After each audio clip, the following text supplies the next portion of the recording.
And how about also we say hello to the people watching the VODs so I know where to trim it. Hi! What's Hi. Hello. Hope you all are doing well. Hello, everybody. As we mentioned before, we're missing a player today, but it's fine. These are gonna be some more relaxed sessions, so it's fine. He was not feeling well. Hopefully he gets a speedy recovery.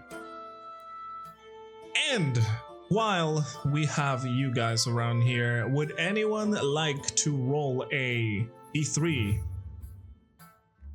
That is not physically possible in real life, but we have the internet for that. What would a D3 look like? I don't think it's possible.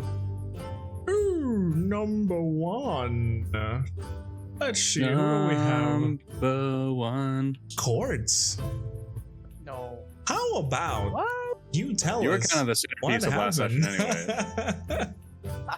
How about you tell us what happened last time, please? Tell us, Cords, tell us. That's rare, honestly. That's our first time. I don't even have my notes. Well, it was 2 weeks ago here. We can try to jog your memory.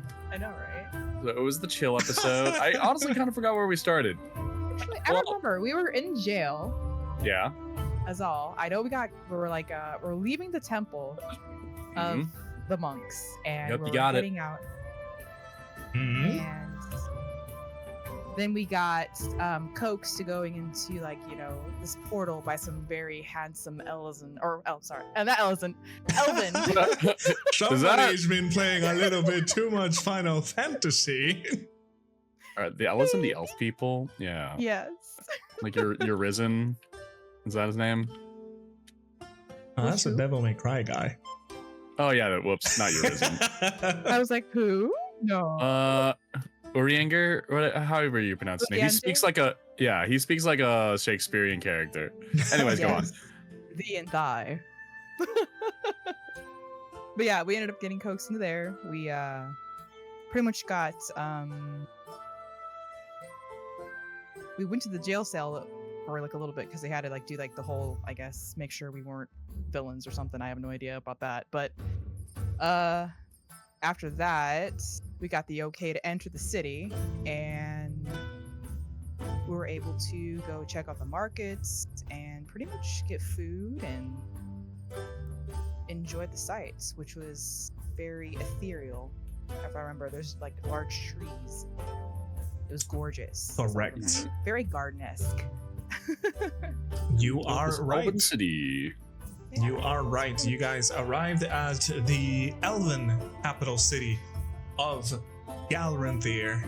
By unusual circumstances, as you guys mentioned, you were being basically led by a Elven warrior, which turns out to be one of the lords of the town. Yeah. And yes, you find yourselves in this now foreign place, but feeling very much at home. You guys have been given a warm welcome. Yeah, I believe that me and Taurin split a fish last time. That was pretty great. Yeah. Correct. How do you do that? You just take chunks out of it. Oh, Rip it in okay. half. Yeah. That too. That's pretty gross. It's either that or that's a very snappable fish. Damn. It was crispy. So, speaking of, if I recall correctly, Kipper and Ambrose went to the market to get some goodies. Kipper ended up with a face full of cake. It was very fun. Not just any cake. And I smooched, I didn't realize I had cake on my face, and I was emotional with my cake, and I kissed a lady on the forehead, and I didn't realize I basically smudged her whole face with cake as well, and then I go back to Ambrose, and I'm like, oh no, what have I done? Correct. Also, yes, please everybody, make sure to be on Greenie's music stream. Don't forget about that one. And let's see. If I recall correctly, now that the group has split, Rexmoa and Taurin were headed towards the blacksmith which That is correct. I Exactly. believe we wanted to convert the what was the name of the monster? you don't know the name of the monster. We wanted to convert Purple the mystery void monster into like into like a sleeping bag or something. And the teeth. Don't forget the teeth. Correct. Some mighty fine teeth. Taurin Yeah, got some a of very my chompers. fancy looking flute, if I recall correctly. And yes, you two have been led by the fish merchant to the Galranthier Forge, which is the place that you guys are heading to right now. So, let's see. So as you guys arrive at the forge, you see it's again another open area. The walls of this one, they are made more stone than wood. There are still a lot of wooden features to the architecture, of course, but being a place which handles a lot of fire, there's a lot more stone. You can see that also the forge itself is not specifically only the forge, but it is a small sector that it is named the Galranthier Forge, and it's kind of like a block, and in the middle there is a like center entrance where you can see the blacksmiths working, leather workers, and all other kinds of merchants. And on the edges of this block, surrounding this open forge, there is the buildings. You can see the names of the. Well, they're not really names. You can just see like the profession they're representing in signs. And yes, you arrive at the forge. What are you guys doing? Okay. So this is with me and Villa, or Yeah, both of you do, yes. Yep. okay. Sorry, I had to get my Chihuahua. She's not feeling good. So That's fine. Aw, gotta cuddle her. She's a little sick. Aw. poor baby. But I'm trying to remember what I was doing last time when we were gonna. I think I was gonna. Well, if I recall correctly, You you wanted wanted to get Mm. the skin of the creature you You wanted to like got. make armor or something. Yeah, Correct. that's believe. right. Yeah, you're right. Here it is. I got the flute and then the curious about the unknown monster. Yep. Correct. So, who do you approach? As I said, this is like an open kind of space. It's like a block with the center is like all the crafting, quote unquote, areas, and on the sides there's all the buildings leading to the proper shops. You see people working on the forges, mostly elves. There are a few others, but it is mostly elves. As is known, elves have their own different style of craftsmanship that focuses a lot more on aesthetics and functionality Mhm. because of how their metalworking is. Right. Okay. So I guess I'll approach the closest counter, Mm-hmm. and I'll just go and I'll ask if they have any time available to help me craft some armor with this interesting skin that I got from a monster. You can see an elven man is polishing some leathers on the counter, and he goes, "Welcome. Right. Craft something. We can certainly help you with that. What are you looking to craft?" Maybe a chess piece, or maybe some bracers. Are you going to use that leather you got? Yeah, would it be? Do you think it'd be good quality to make something like that, or what would be your expertise? May I have a look? Reaches out. Sure. goes in and just like grabs the bundle of flesh. Bundle of flesh. And he takes it. You can see he kind of lays it out on the table and starts inspecting it, kind of, getting a general feel for it. Search for something real quick, because I have something for this. Anything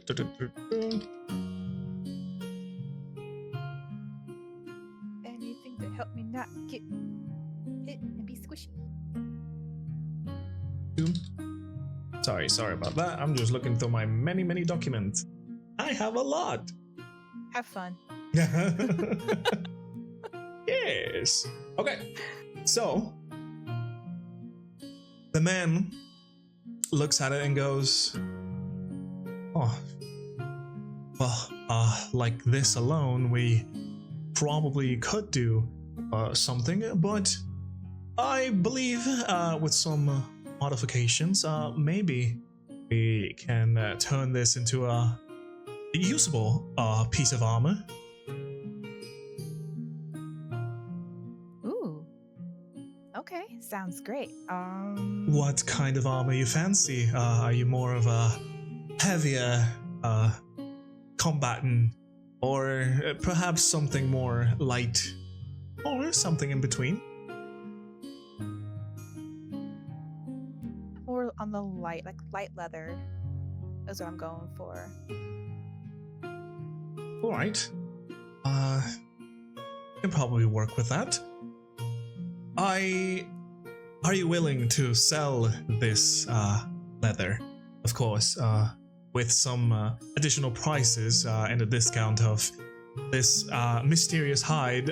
Where did you get this, by the way? Well, it was a fearsome monster me and my companions encountered, and it was dead. Was it now? Yeah, just it was dead in the library. It was really, really strange, honestly. I just decided that, it could probably be of some use. She kind of fidgets, like, I don't know if I should tell him the whole story, Just kind of looks a little odd at it, but goes, right, well, I can purchase the needed amount of hide. Let's say I can give you a 20 gold discount with this hide, of course, and I can probably turn it into some sort of a studded armor for about 25 gold. Does that sound reasonable? You got yourself a deal. Very well. Folds the leather and obviously reach, send out to get the 25 gold. Right. And I glad they go ahead and hand him over the 25 gold. Perfect. And make sure to take it down from your sheet. And he goes, right, thank you. Under which name would you want to have this? Taurin. Taurin. Good. All right. I will have my apprentices work on it, and we'll have it tomorrow. Thank you very much. Thank you. Kind of takes the hide and moves it over to a table where more leathers are, and just kind of writes something on a paper and just puts it on top of the hide. Nice. Just makes me think of like Hobby Lobby or something with kind of. One bolt of mysterious monster flesh. Exactly. Fold it up. Nice. Get ready. And you can see all around you, like how the elves are working on their weapons. Some of them, as I said, they're doing metal work on the forges. Some others are doing some metal work for cosmetics, as a matter of fact. You can see that the forge is not only used for weapons or armor, but it's also used for some other cosmetics. Like you've seen how the hanging signs go in some of the houses, or some of the decorations where magical orbs of light go to illuminate knights in the town. Well, I'll ask Villa, is there anything else you wanted to do?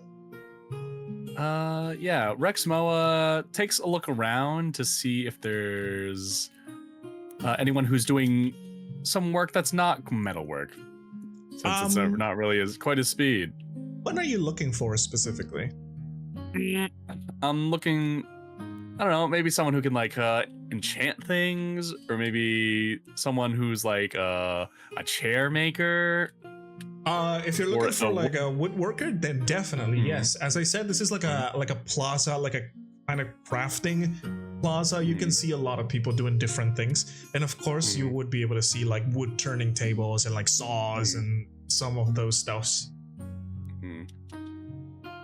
All right. I look for what kind of quality would I want to seek out?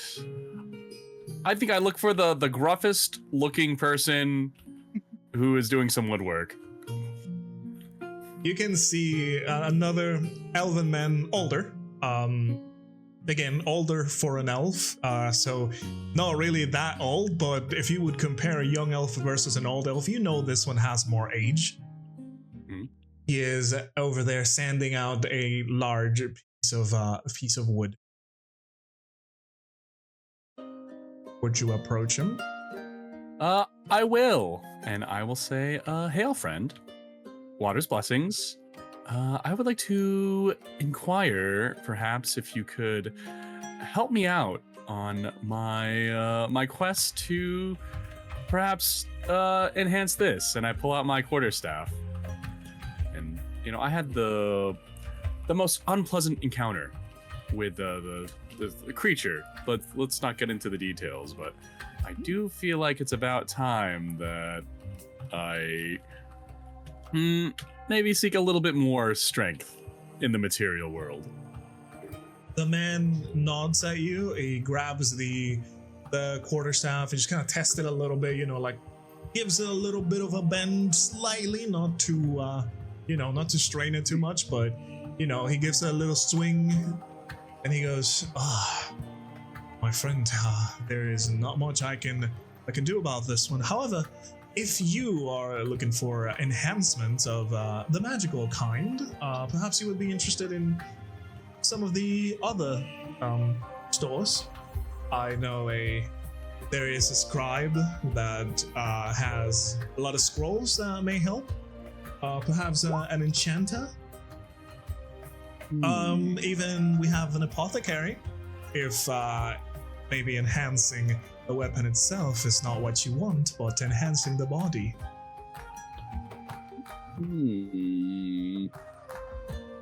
Oh. Well, thank you, friend. Do you mind pointing me in the direction of the enchanter? Of course, and you can see he points you to basically to the other side of this kind of crafting area. There are, one entrance, one exit, but he points, hey, go over here and then cross to this side and this side. And he mentions that this is more of a magical quarter.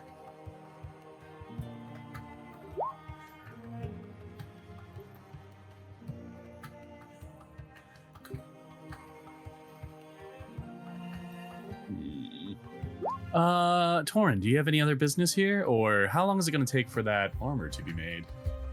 Have until tomorrow morning to pick it up. Sounds like. Yeah. Okay.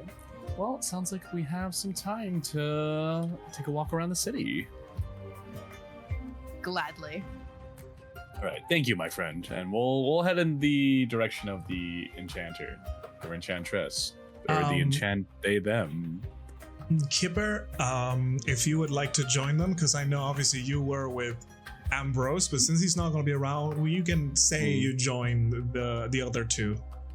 I'm going to say that maybe the pie slice that I got for him gave him, like, I don't know, some sort of reaction, and now he's asleep on a bench He somewhere. was celiac and he couldn't. We didn't know about this. Like, canonically. They had chamomile tea in there or something. I don't know. But yeah, Well- if you would like to join the party, you're more than welcome to. Okay, I'm just gonna wander around on the roads after Ambrose told me to just walk around, cause he's gonna take a nap. Yeah, so you are wandering around, just looking at the beautiful elven city, admiring the architecture and how different it looks from your hometown of Mistbell. That was always, dark, gloomy, foggy, and it's definitely like a whole other world for you. And you stumble upon the Galranthier Forge, the place where everybody is, and you see, heading towards the exit, Rexmoa and Taurin, as they were looking for another place to go. I have no idea how I found my way here. I'm usually awful with directions. Want some pie? What happened to Ambrose?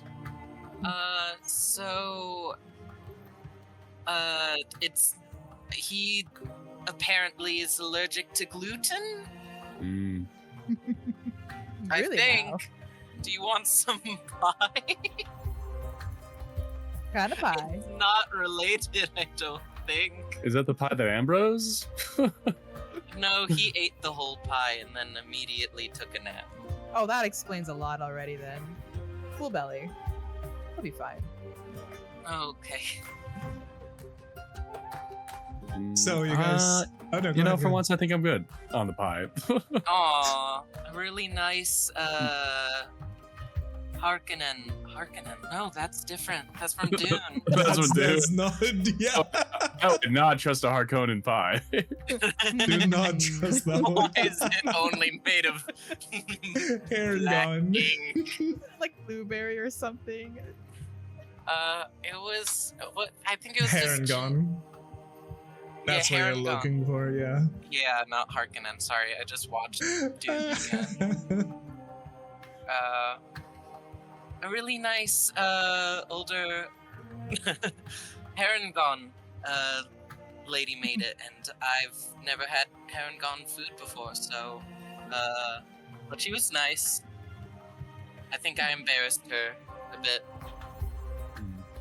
How You do have so? a tendency to do that.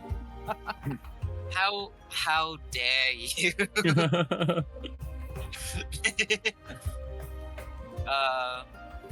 But yeah, I think I had a carrot cake for the first time in my life, and I didn't realize it tasted so good.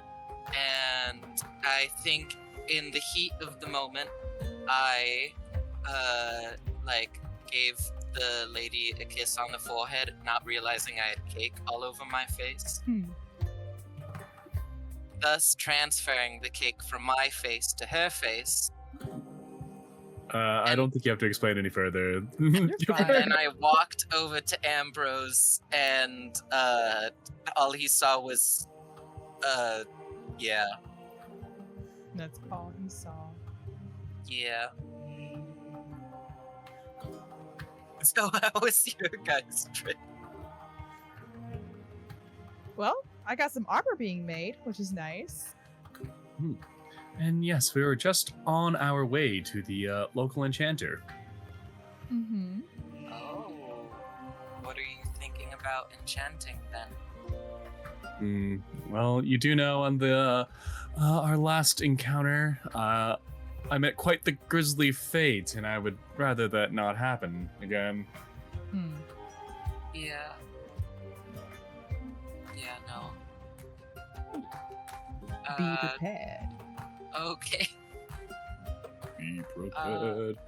Well, I guess we'll get going. Yeah, who knows what else we'll find along the way. Maybe another deal or two. We'll never know. You always know how to find deals. I try. It's mostly because you haggle everybody down because you're a cheapskate, but we love you. It's okay. At least save gold. Damn. But yes, you guys start moving towards where you've told. You find yourself in another different side of town. Again, very nice carved stone roads, nature everywhere. This side, however, it has more vibrant colors other than, the grays and browns of the forge. The buildings have pretty blues, oranges, and purple tiles on the roofs. Some of them even, as I mentioned before, have some trees as their own structure. And you guys find yourselves in the magical quarter of town.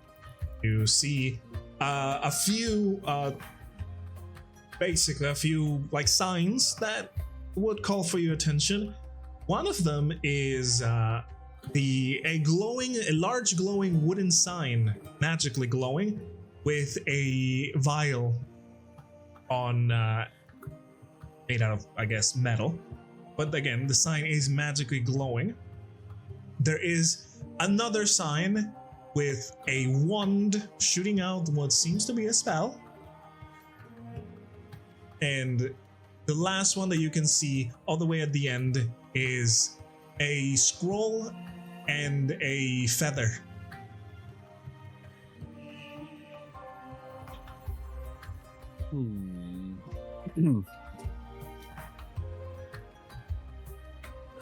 I suppose. Let's go to the shop with the scroll and the feather first. Or I'll go to the shop. Me, Rexmoa. I don't know what you two want to do. I'm honestly just gonna follow you. I've kind of I'm just enjoying things. All right, so if all of you are following towards the shop, you enter this shop. As I mentioned before, it is a mostly wooden building with some very beautiful stained glass at the front. The door is solid wood, but it has a circular, like, I guess, window pane glass thing. So you can see on the inside. On the inside, you can see there is an older elven gentleman. And a lot of shelves with a lot of scrolls. And the man is wearing, of course, robes of wizard. Oh no. He's not familiar, is he? Nope.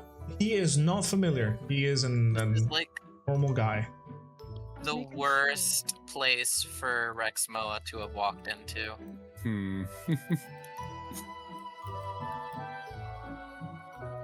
Oh, well, I'll hit him up.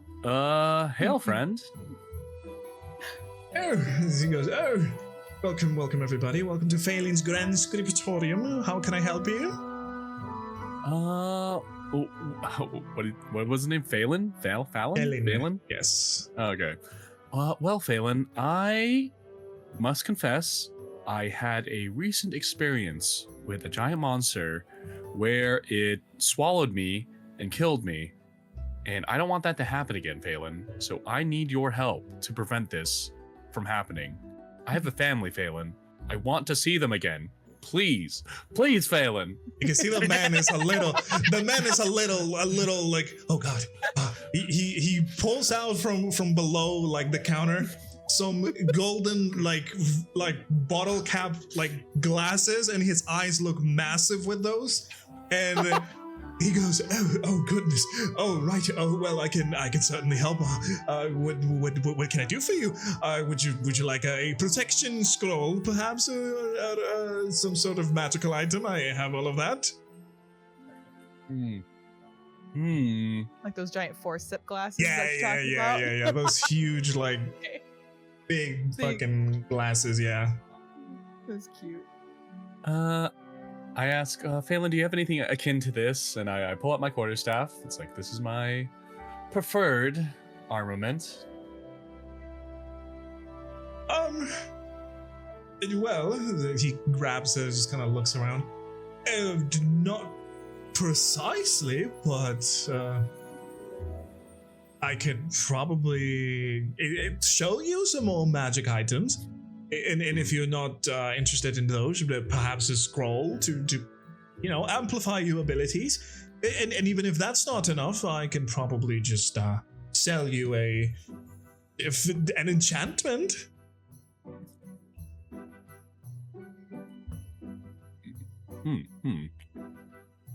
Rexmoa pogs just a little bit. It's like, okay, all right, Phelan. Show me the best you got, Phelan. Right. Well, I can definitely enchant this staff. It would have a small cost, but I could have it enchanted in a few moments. Not to worry, it's not gonna take too long. Or perhaps you're in the market for some scrolls. They can hold very powerful spells on them. Of course, they're single use only, with some exceptions. Phelan, I've always been reliant on my fists and my staff, but I do think it's about time I try to diversify my skill set. Oh. And Rexmoa thinks back to all the battles where all he can do is just like punch and hit things with quarterstaff. It's like, man, it would be so cool if I could shoot lightning, he thinks to himself. Oh, shoot lightning? Oh, well, I probably have something for that. Just a moment. And he turns around and just starts looking around. Did you read my mind, Phelan? Oh, wait, you were not saying that? Sorry. That's okay. But yes, let's see. And this man is going to... Let me pull out the scribe store. I have stores for every... I am prepared for this. Let's see. So... The man pulls out a crate of various scrolls, and he just kind of drops them in front of you, and they go, all right, well, these ones are lower in terms of power, but it will certainly serve you very well. Depends on what you are looking for. I'm trying to think.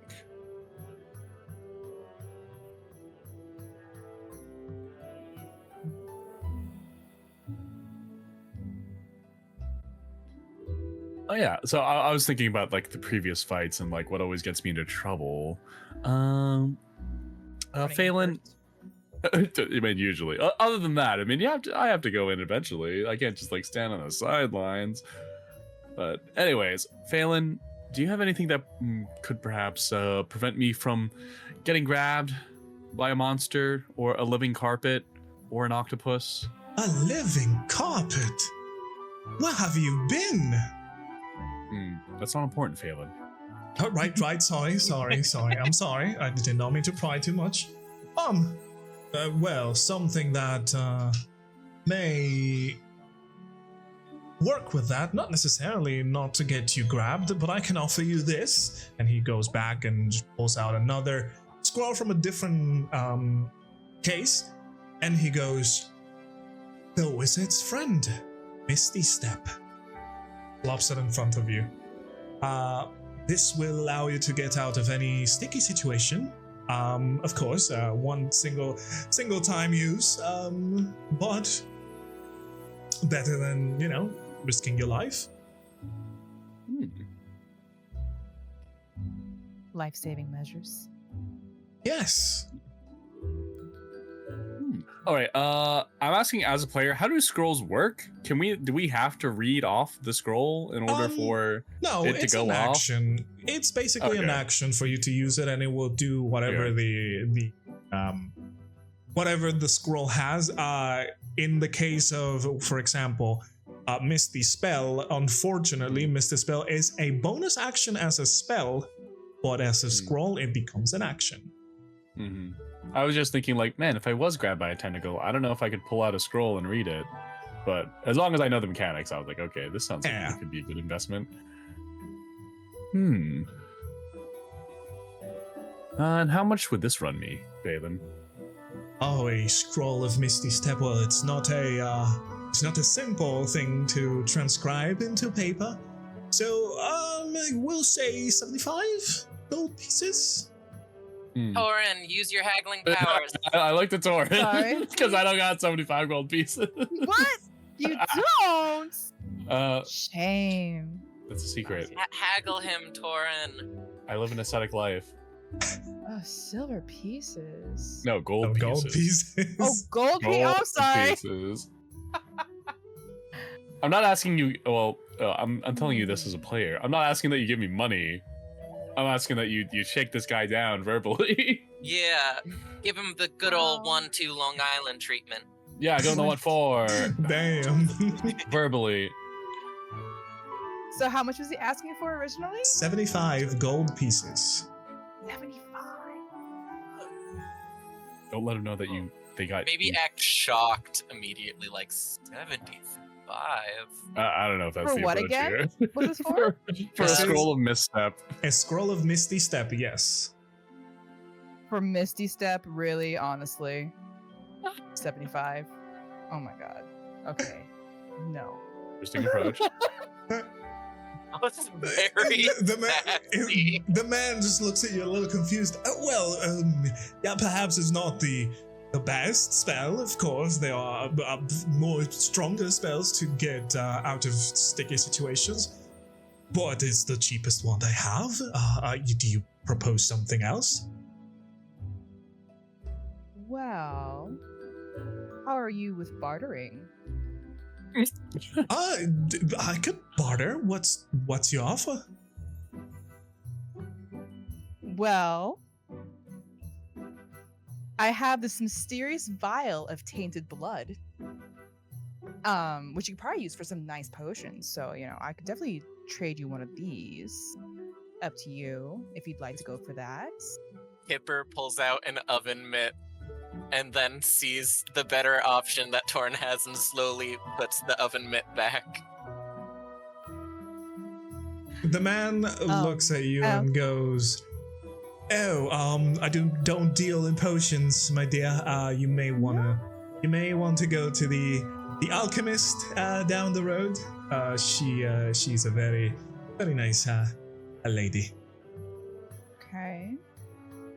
So no potions. You don't want any potions.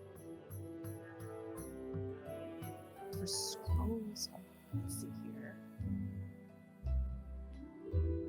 Have you ever had oh, hold on, I have to remember the name of my own species. Herringon? Have you ever had herringon pie before? Oh, well, I'm certain there's some herringon around the area. I have not myself, but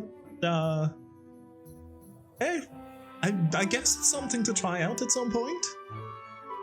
Would you like a slice of herringon pie? I'd definitely not be opposed to some sweets, but is this part of your deal? I can throw in this oven mitt as well. You'll have to excuse him. The lad is just like that. Right.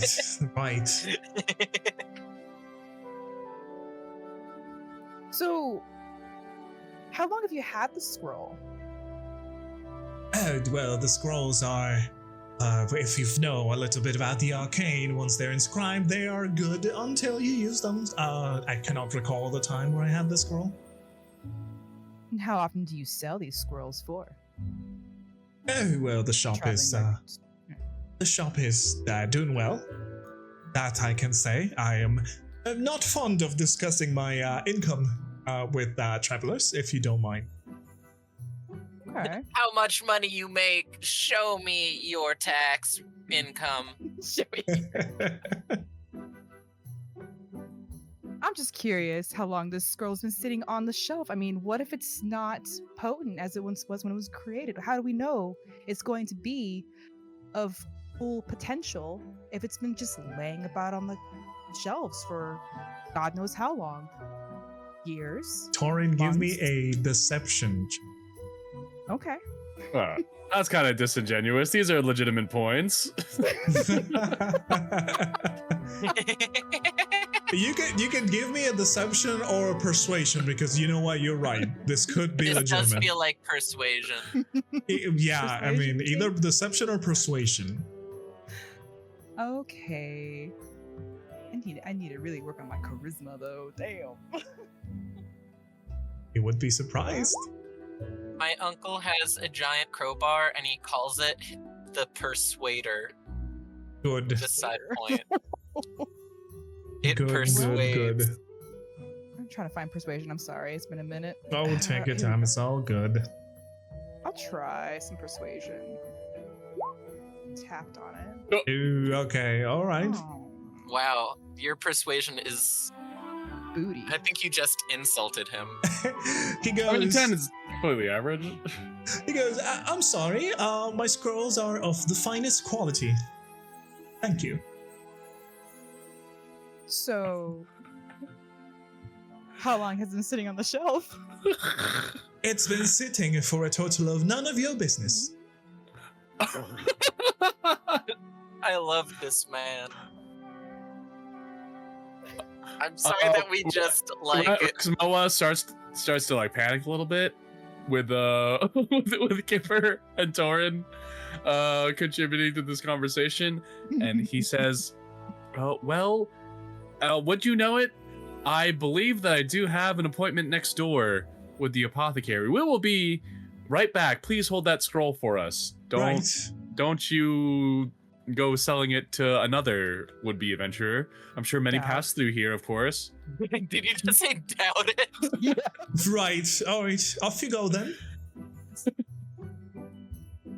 All right, we just stand outside the doorway, and then You're missing out on this chunk of pie. and then I say, well, that could have gone better, but I admire the effort to help a poor man out. I don't have 75. I'm sorry. I tried. I is- have exactly a pie and an oven mitt. So he didn't take the pie. So do you want to take the pie, Rex? A full parchment. You know, after that, yes, I will take the pie. Thank you, Kipper. Okay, And good. what is the pie? Is it like a whole pie, or is it like a slice It's of pie? like a slice of pie. It's I a got slice, exactly yeah. a slice of pie Oh. for every member. Okay, I stick the whole thing in my mouth and I chomp very loudly, stressed at the recent social interaction we had. But I don't think it's a bad idea, particularly to talk to the apothecary. We've had pretty good luck with apothecarists before. Describe the flavor of the pie, CJ. If I recall correctly, you bought a berry pie. Yeah. So it is a very tart. It is a very tart filling with a nice and crumbly pie crust. Food. Taurin, did you eat your pie yet? No, not yet. Blueberry, huh? It's some kind of berry. Mixed I berries, yeah. I didn't ask her what berries she used. I'll give it a go. Good. Kind of like I lick and then hate- nom. Yeah, it tastes pretty good. I mean, berry pie. It's probably not as good as the carrot cake, though. Triple berry pie. So you guys are standing outside of the scriptorium, as it is called. Are you heading towards the alchemist? Yeah, we're heading towards the alchemist. Easy enough. You can Rexmoa spot it is holding his head low. in defeat. You can spot it very easily. It is, as I said, there is a glowing sign that has a vial on it. And as you arrive to the place, my notes real quick. Yeah, as you arrive to the place, you would see a female elven lady, swooping with a broom. On the shelves, there are many varieties of herbs, a lot of vials, potions. and many other liquids that you don't even recognize.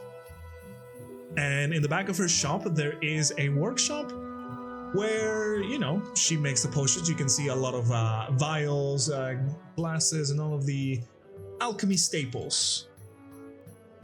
This is a good time to sell the weird blood vial. And as you enter, she goes, oh, welcome. Hello, I was not expecting guests right now, sorry. Welcome to the luminescent vial. How can I help you with?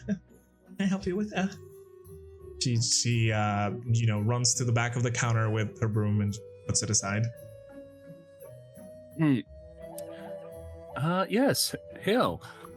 Water's blessings. I have a potion of questionable quality from a ill-reputed dealer, and I would like to have it appraised, if possible. Oh, do you, may I see the potion? Yeah, and I pull out the Plan B potion, which I haven't drank yet. So, because I was like, Okay. I don't know what this does. All right, awesome. No label. She just kind of starts inspecting it. No label. Clear liquid. That's fine. At least it does not look like a poison. She pops the cork of the thing. She sniffs it and goes, sweet scent. Odd. Would you mind donating a small sample? I need to make a test. Not a problem. And she goes through the back. You guys can see it from the counter over there. It's just like a little space on the back of the counter with a table and all of that. She pulls out a small frog, and in a little, what's the name of this freaking thing? The droplet thing? A dropper, or I guess. What's it called? Are you talking about like the plate? No. The thingy that you fucking, a dropper. It's called a dropper. Okay, yeah. There you go. Put drops of it. You can see that she grabs one of those and pulls out a tiny amount of the potion. Just puts the cork back in, as to, you know, not take too much of it. And she grabs the frog and puts the drops in its mouth. A That few poor frog. seconds after, you see the frog kind of twitching a little bit, and suddenly the frog is turned into bees. Oh. Oh. Oh, okay. Rexmoa laughs a little bit. Oh, he says out loud, oh, Plan B. Oh. Holy shit. Plan- Oh Good my thing I didn't God. drink this. It's not the name that you were given. Yeah, I was hoping it would be some kind of potion to help us escape from a dangerous situation, which I suppose is not completely incorrect. Is that frog going to be okay? Well, with a small dose like that, it probably should be back in a few minutes. That is an awful prank to play. Who did you get this potion from again? You can see she's trying to gather the bees into like the enclosure of the frog, because they're all like going everywhere. There's not too many because obviously it's a small frog, but she's just trying to gather them all. So we got it from a traveling merchant pair. I don't know if you know them, Bell and Hori. Oh, I thought their names were Hilda and William. Okay. That Wait, sounds more what? correct. Did they sell us a gammy potion? Are you kidding me? Taurin. That is an awful thing to sell to somebody. Do you know what they were trying to advertise it as? They were basically just saying it was a potion that they had no idea what it did. Right. A little bit of safety. You should not buy potions you don't know the effect of. General safety. So you don't have a bargain bin here? No. As a matter of fact, I do not. Whatever potion that is not safe, we discard it in a very non-lethal way.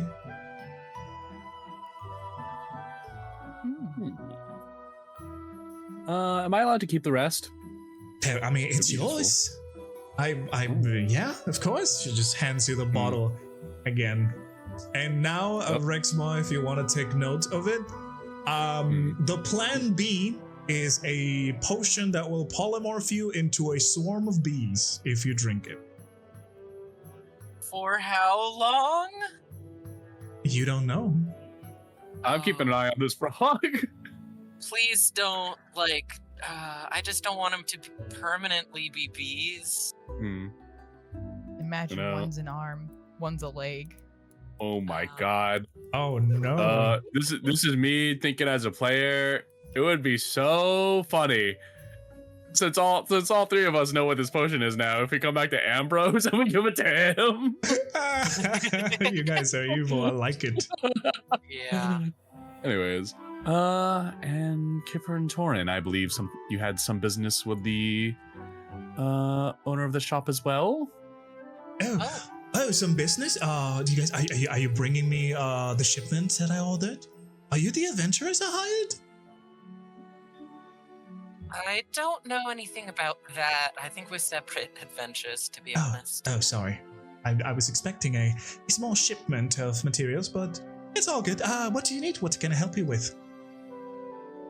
I believe my friend here, Taurin, you had a weird vial you were looking to sell, maybe? Taurin? The Chihuahua got her. The Chihuahua ate her. I'm just Let's just- imagining Taurin's just in T pose. Like It's just we can. I'm sure hello? Taurin won't mind if we retrieve it from her bag. yeah, she wanted to sell it anyway. While she's going I'm away. sorry, Oh, yeah. there you go. Sorry. Back. This is Dog was perfect. freaking out. The mama came home and she's like, Oh, okay. All right. That's all Okay. good. I'm back. Mother. Eating me. Exactly.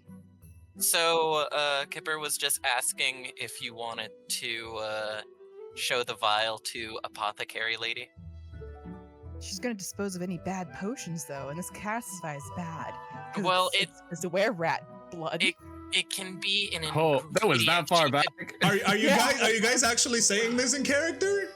No, we're just talking as players. Yeah, Okay, so okay. in my opinion, she could potentially use that as an ingredient for the reversal of a were-rat. So we don't know until we show it to her. Otherwise, what are you gonna do with were-rat juice? Or a potion that just turns into a swarm of rats. That'd be cool too. That too. Yeah. That is true. She might buy it off you for cheap, or she might have a secret, wow, I always needed this thing.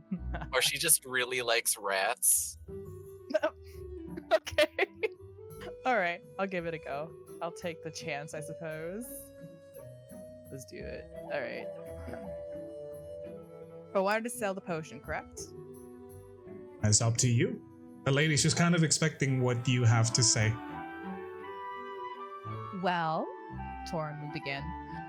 She pulls out the potion or the vial one more time and kind of shows that it's like that. It's like a weird, nasty. I guess it's like whatever old blood looks like. It's a dark. It is much darker than what all blood looks like. This is almost tar like. Yeah, it's Oof. like it's tainted. It's like Mhm. this came from a were-rat. I'm not sure what we could do with it. Maybe an antidote of some sort, or I am going to do a Trust. roll depending to see if she wants it bad or not. So call it high or low. low. Okay. She goes, "Oh, a were-rat. You're not bitten, right? I'm a little bit allergic to rats. Oh, You're not bitten, right?" She kind of backs out a little bit. She's fine. Don't worry, I'm a cleric. just gritting. Oh no, of course not. All right, okay. I guess I could take it off your hands if you have no use for it. Okay.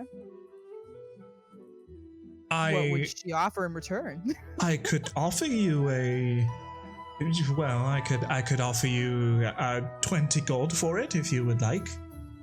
Or we could do a little bit of a trade. Trade or money? I have also a variety of potions. You may be interested in 1, 2, or more. What potions do you have by chance? Let's see. She starts going through questions. She goes, basic healing potions, of course, stronger healing potions, mana potions, if you're interested. I also have, alchemist's fire. It will set alight anything you toss it at. Let's see, what else do we have? Oils, perfumes, some of the potions, for example. This one is it's a new one. This one is an elixir of love. Oh. Perhaps you have Ooh. that special someone you may want to impress a little bit more.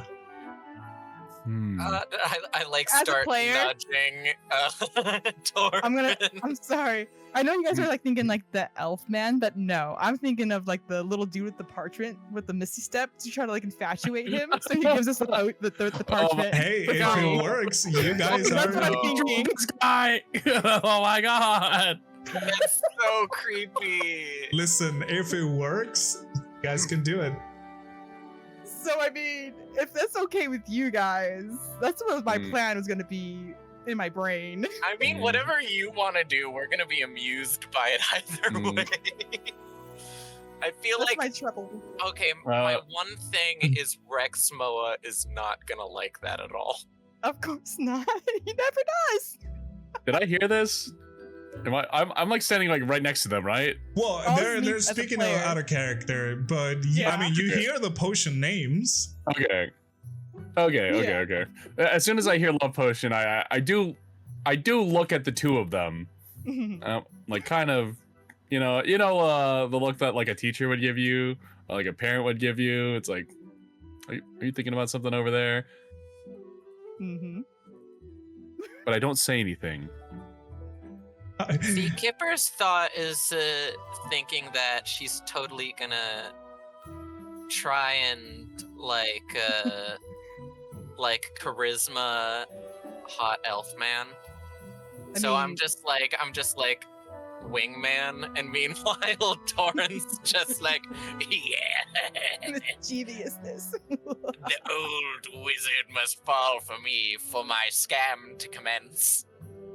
The lady continues with a few more potions as you guys are exchanging mischievous looks. She goes, I also have a potion of mind reading. Of course, be mindful on who you use it on.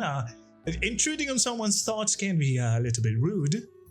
And Of course. terrifying if you do it on the wrong person. Correct, yes.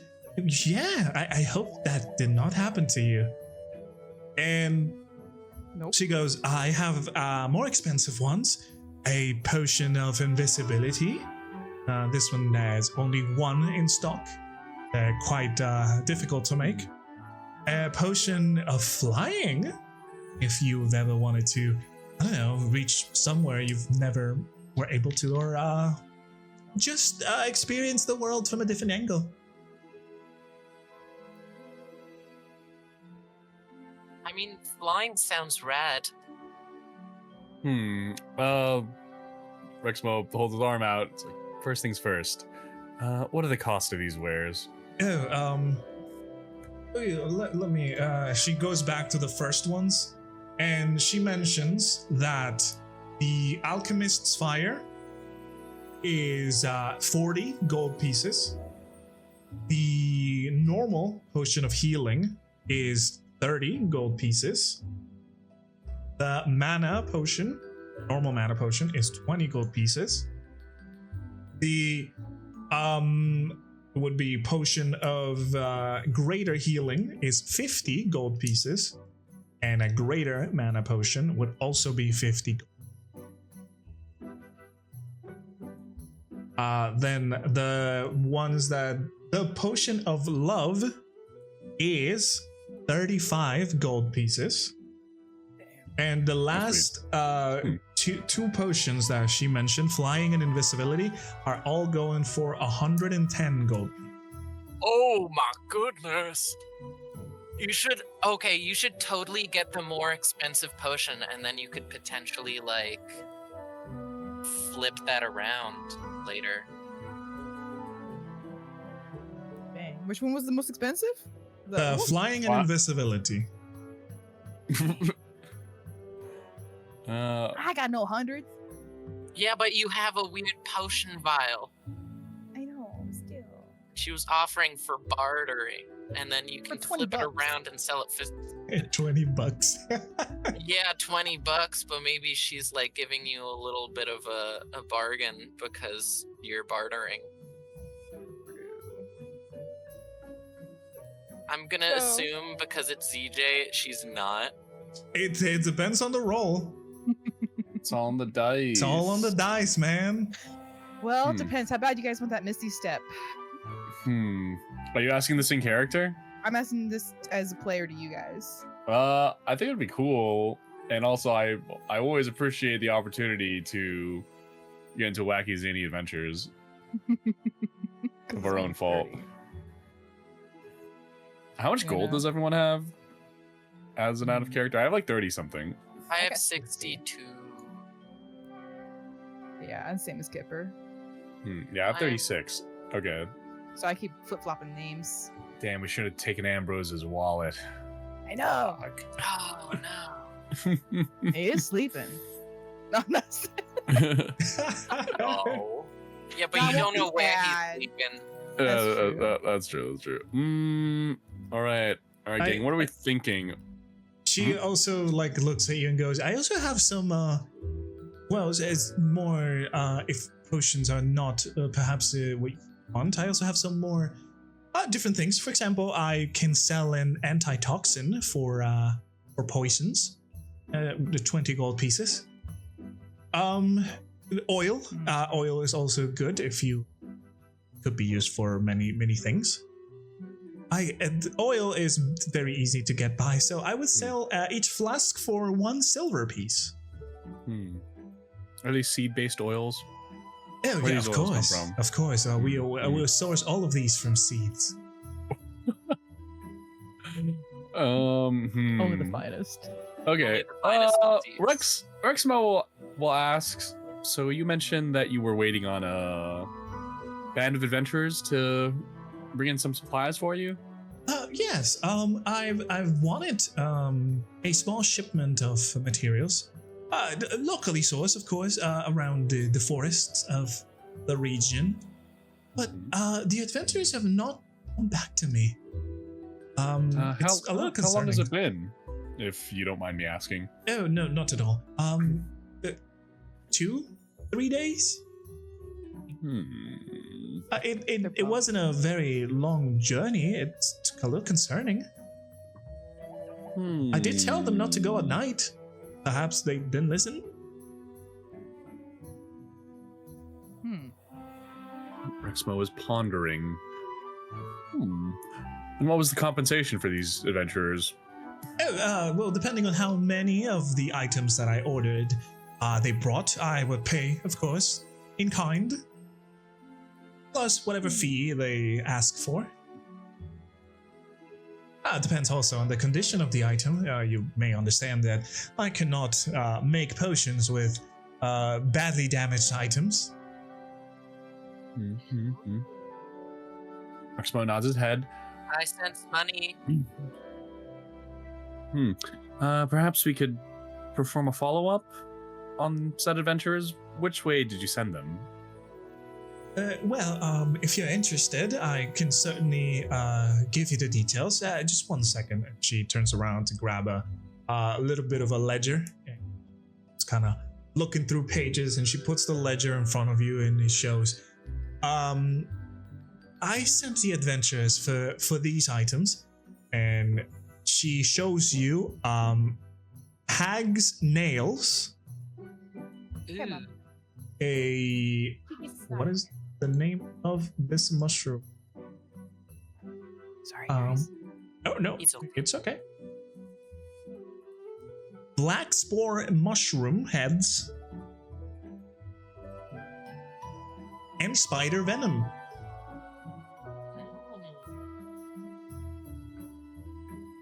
You can see also next to each of those items a amount of money.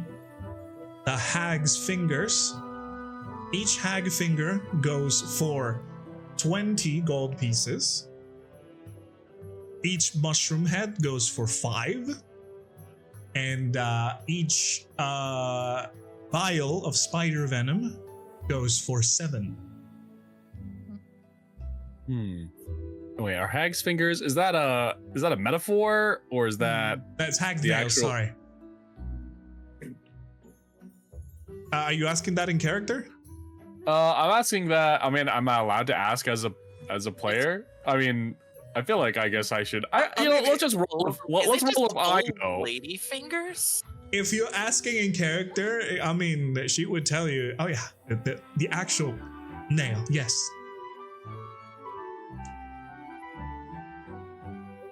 That's why the items are pricier. I low-key want that love potion and invisibility potion. I'm just saying.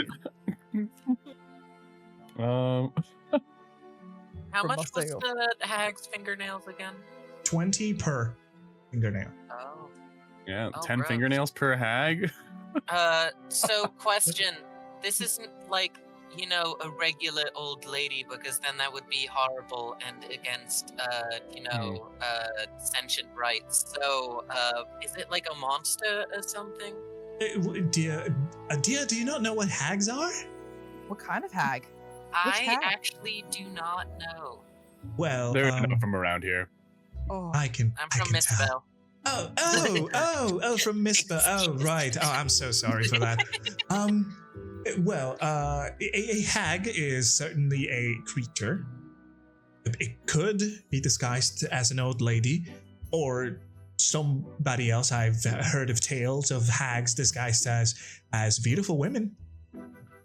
They usually they are very deceptive, and they will most likely try and get you to make a deal with them. Perhaps you want money or fame, or I don't know, a very luxurious room in an inn forever. I'm not too sure. We had something similar to that, but we just called them sirens, and they usually just drown you. Right? Yes, it's almost like that. The difference is, well, sirens drown you. Yes, this one would probably give you a very bad deal and mess you up for eternity if Put they you in a don't stew. capture your soul or eat it. Gross. definitely. Not to mention, hags are a danger to travelers.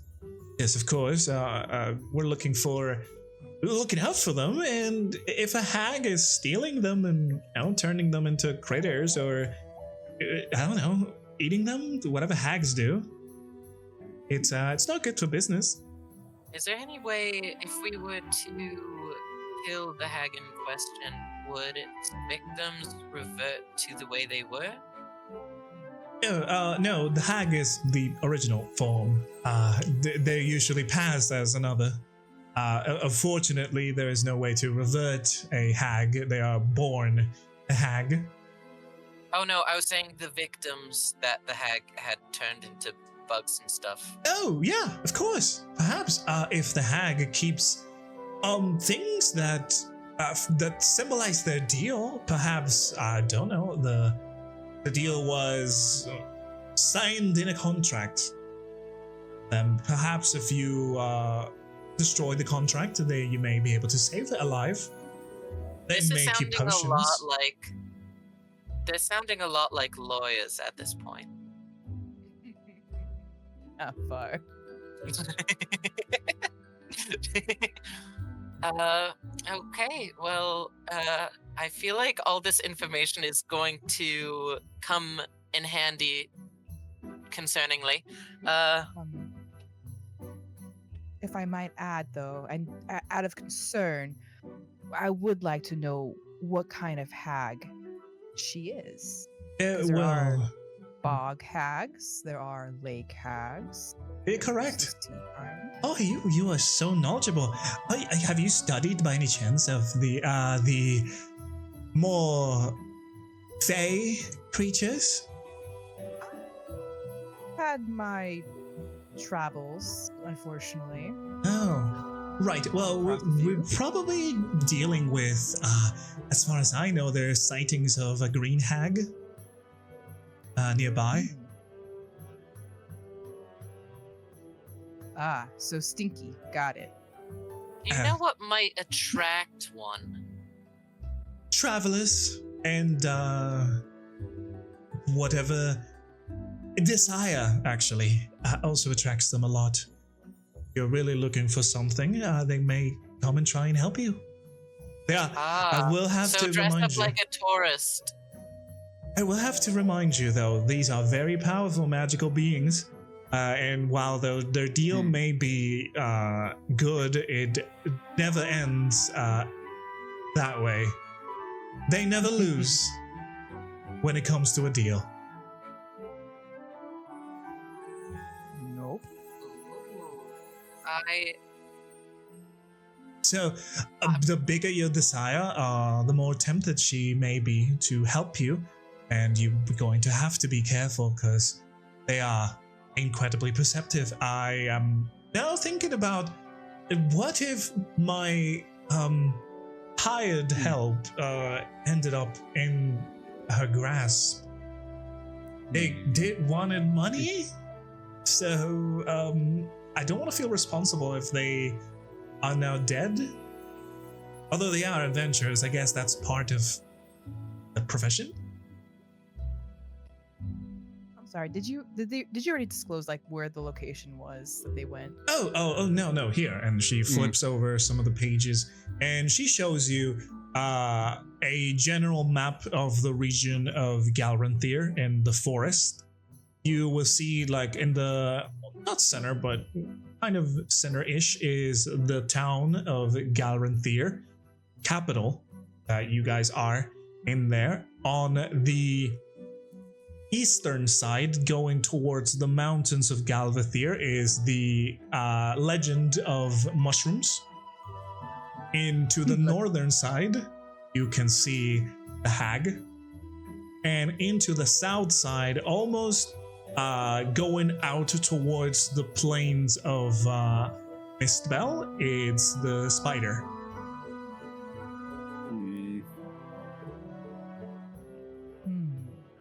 Why did you tell them not to go at night? Oh, it's the mushrooms. They're not quite. You know how mushrooms are. They're all their own living organisms, and they are more active at night. Are they walking mushrooms?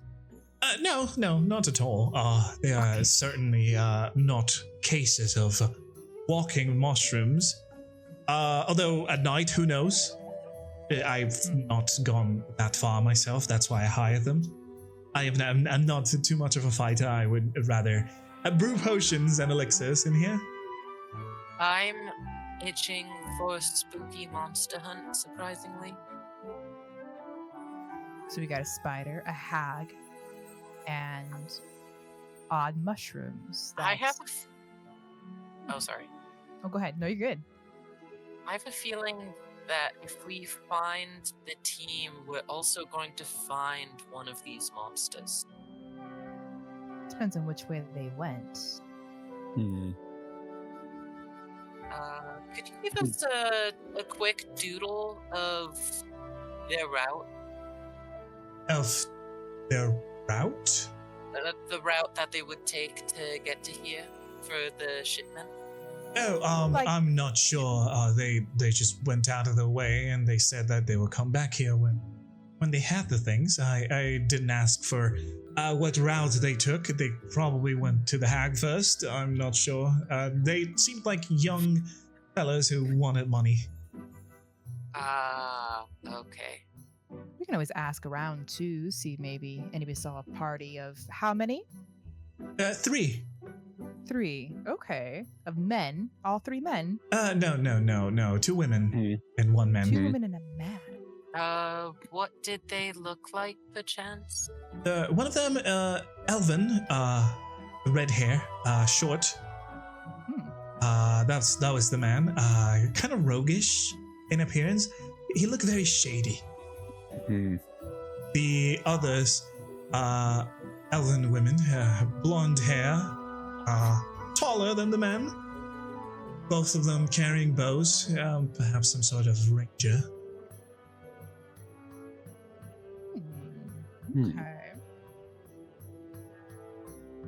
Okay. Your best bet could be to ask in the main plaza.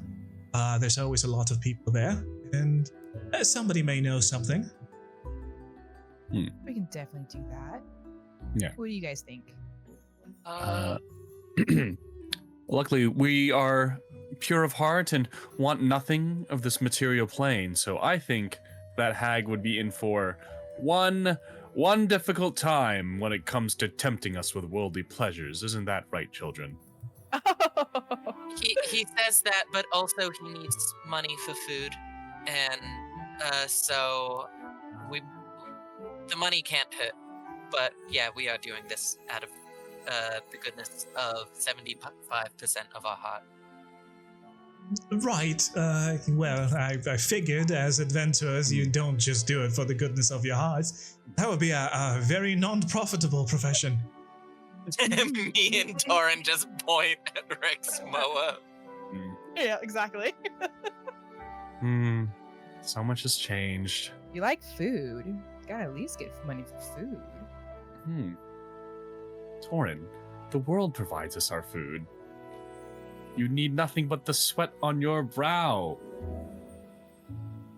I'm But not sometimes- necessarily like a lover of money. I'm just a lover of having things to live. A soft bed to sleep in. Luxuries. Okay, now Same. that's luxuries. Yeah. Okay. Well- I like how we have we have the 3 different types. We have low class, middle class, and then upper class. Well, if you're looking for No. luxuries, of course. I hope the money can buy you probably the best of the best in here. Or wherever you're from. You said Mistwell, right? Little bunny man?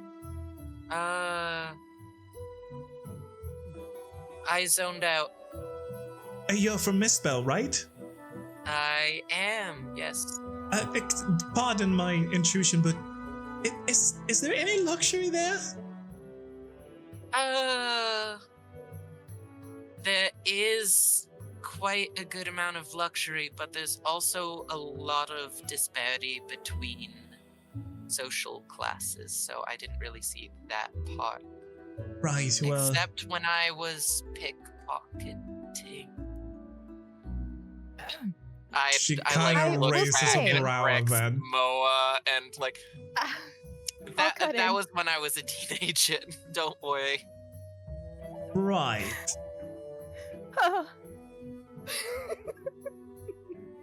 She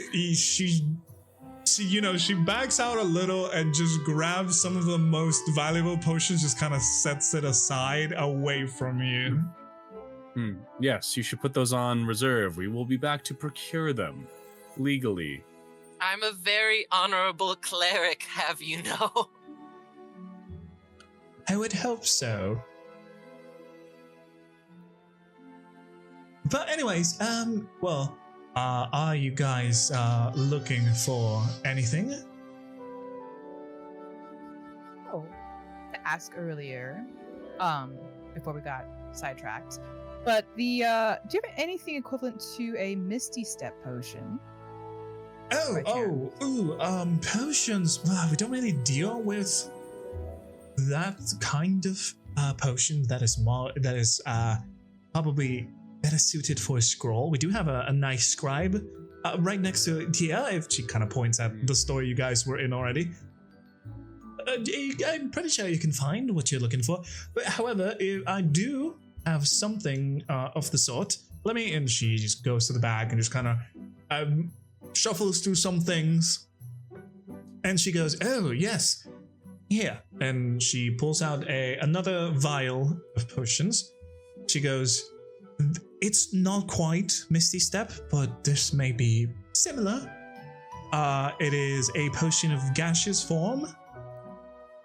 If you're looking to, move somewhere else, this could help." Okay. And now, what would you probably price that for a poor adventurer like myself? I mean, I can't, afford a whole lot, but what would you say about maybe knocking off 10%? Well, the potion is priced at 75 gold pieces. But perhaps we can do a discount with the vial that you're offering. Mm-hmm. 55? 55? Oh. Mhm. And if we were to take on these adventures for you, how much of a discount would you provide then? I mean, what if we were to die? I think she would just pay us. Think so? Taurin, give me a persuasion check for that one. Okay. Like, I don't know. Let me try my thing. Let me try. Let her. Please roll well. Okay, you did roll well. Okay. She goes, "Oh God, you're right. I could certainly give you a bigger discount, but I would rather, give you the discount once you're back. I wouldn't want to have another situation like the ones the previous adventurers had." Did they take things too? No, of course not. But, I promised them payment and they have not shown up. Plus, I would like to at least wait for a day or two see if these adventures show up or not. Because what if they're on their way back? I'm not opposed to hiring another party, but I would like to wait at least a little bit. You said 3 days. I think that it might be a good idea to at least go out and check for these people. Like, if we do it not by pay us beforehand, but pay us just retrieving this team. Maybe a percentage of Under what one condition. your profits would have been. Yeah. Kipper, to add to that. If we find the party, we get a buy one, get one free. Give me another persuasion check. Okay. All right. She goes, "Oh, well, if I'm being totally honest here, the party is not to my concern, but the items are. They are adventurers after all. I mean, we have no shortage of those." Ouch. Items are those are valuable to you though. What if I keep them for myself? She's just kidding. She's looking at you a little bit suspicious now. I'm sorry. Could we go back to business then? I feel like this conversation is going to a place where I don't want it to go. Yeah. So what I will say is, does it sound fair that if we find your group of adventurers and they have gotten into trouble and we help bring the items back, if we got maybe the profit that you would have gotten from it, if we got something maybe like a 5% charge off of it? I would be willing to split the price of the materials half and half But I don't know if the other group of adventurers would be particularly into that plan. It depends on if their life hangs in the balance as well. I find that usually people that are in danger are very willing to offer help. Negotiate.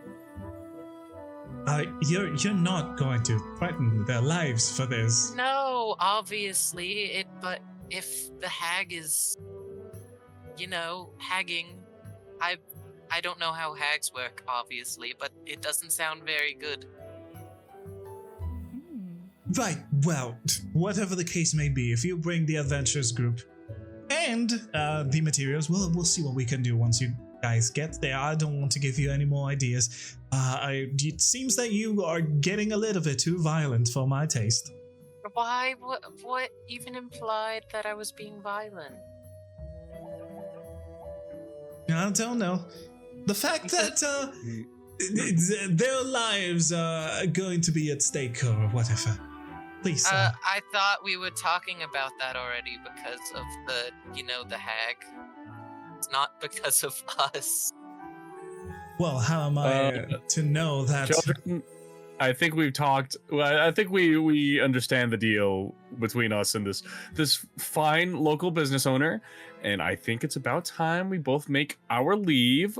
Thank you very much for your time. We will definitely follow up on your on the adventures that you mentioned, out of the goodness of our hearts, of course. And if we just so happen to stumble upon any of the ingredients in which you are offering a wealth of reward, we will bring them back as well. Right. Oh, I am going to trust you. Well, and are you not going to sell that vial? A chance? She looks at Taurin. I totally forgot about that. Dang nabbit. It was 20 gold, just so you remember. Oh, that's right. It was 20 gold. Dang. You can probably sell it now if you're gonna only be able to buy anything equivalent to 20. It's essentially the same. You can let it ripen. Ugh. Good. I don't think it's good to let something like that ripen in your backpack.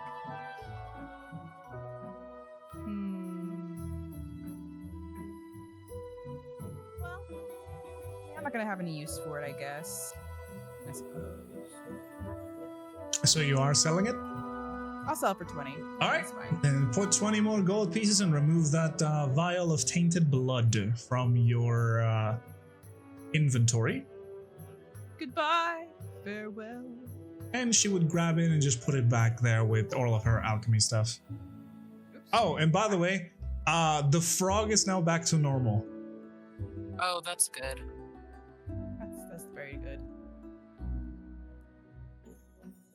All right, I'm done being a brat, so you guys can go ahead and take over now. I wasn't even trying to be a brat, and she was taking all of my things out of context, and I'm like, that's not even what I was meaning. Yeah, Kipper, we done with this lady. yeah, we start walking outside the shop. Alrighty. You walk outside the shop, you see sun is starting to set at this point. It has been quite a day for you guys. From the monastery and the jail time and everything, you kind of forgot the passing of time. And now the sun is starting to set in this town. Streets are being lit up by torches or magical lights. Everything is a nice display of magic and color all around you.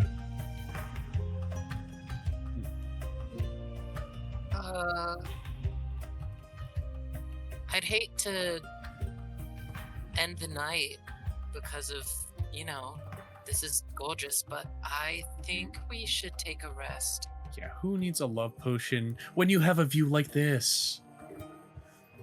And I gesture out to the openness of Galranthier and all the lights, and I ask as a player, Are we just gonna let Ambrose like sleep on the bench or something? No, we're gonna drag him.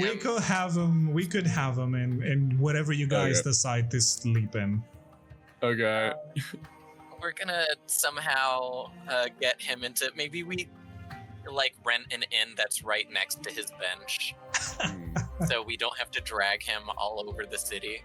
We could just pretend he's awake, but just has a tummy ache from the pie and just follows us. Oh, that's probably better. All right. I'm trying to remember. Did they offer us any accommodations while we were here? Because we're basically just waiting on the council, right? They did not offer you any accommodations, but Mr. Galerion did mention that he was very fond of one of the inns in town called the Minstrel and Cask, which was located on inside of one of the large willow trees. I have a bad feeling that Galerion has refined tastes, but we can go check it out. Looking is free. Dang nabbit. we've learned how poor we are today. Jesus. I wouldn't mind sleeping in a culvert if it means saving money. I like to eat food. I mean, I could always just go be a bear in the woods. It'd be fine. Actually, now that I think about it, Taurin, if you became a bear and then you were like, we all like sleep on you like a giant mattress. Actually, saying that out loud, I sound like a weird person. A mattress. I don't know. You look like a giant mattress. Let's make our way towards Galanthir's suggestion. That's like zero Riz move. Tell someone that they're mattress shaped. Damn, bro, You are cuddly like a mattress. Bro just called her rectangle. You're very box shaped. Oh man. You're very large and square. So you guys made your way back to where you came in, following the large willow tree that Galerion had pointed out to you, until you reach the base. The base of the tree, of course, has an entryway carved. With the carving is on the bark of the tree. You can see a very fancy sign. Fancy carved sign that says Minstrel and Cask, and the image of a barrel kind of tipping some of its contents to the side.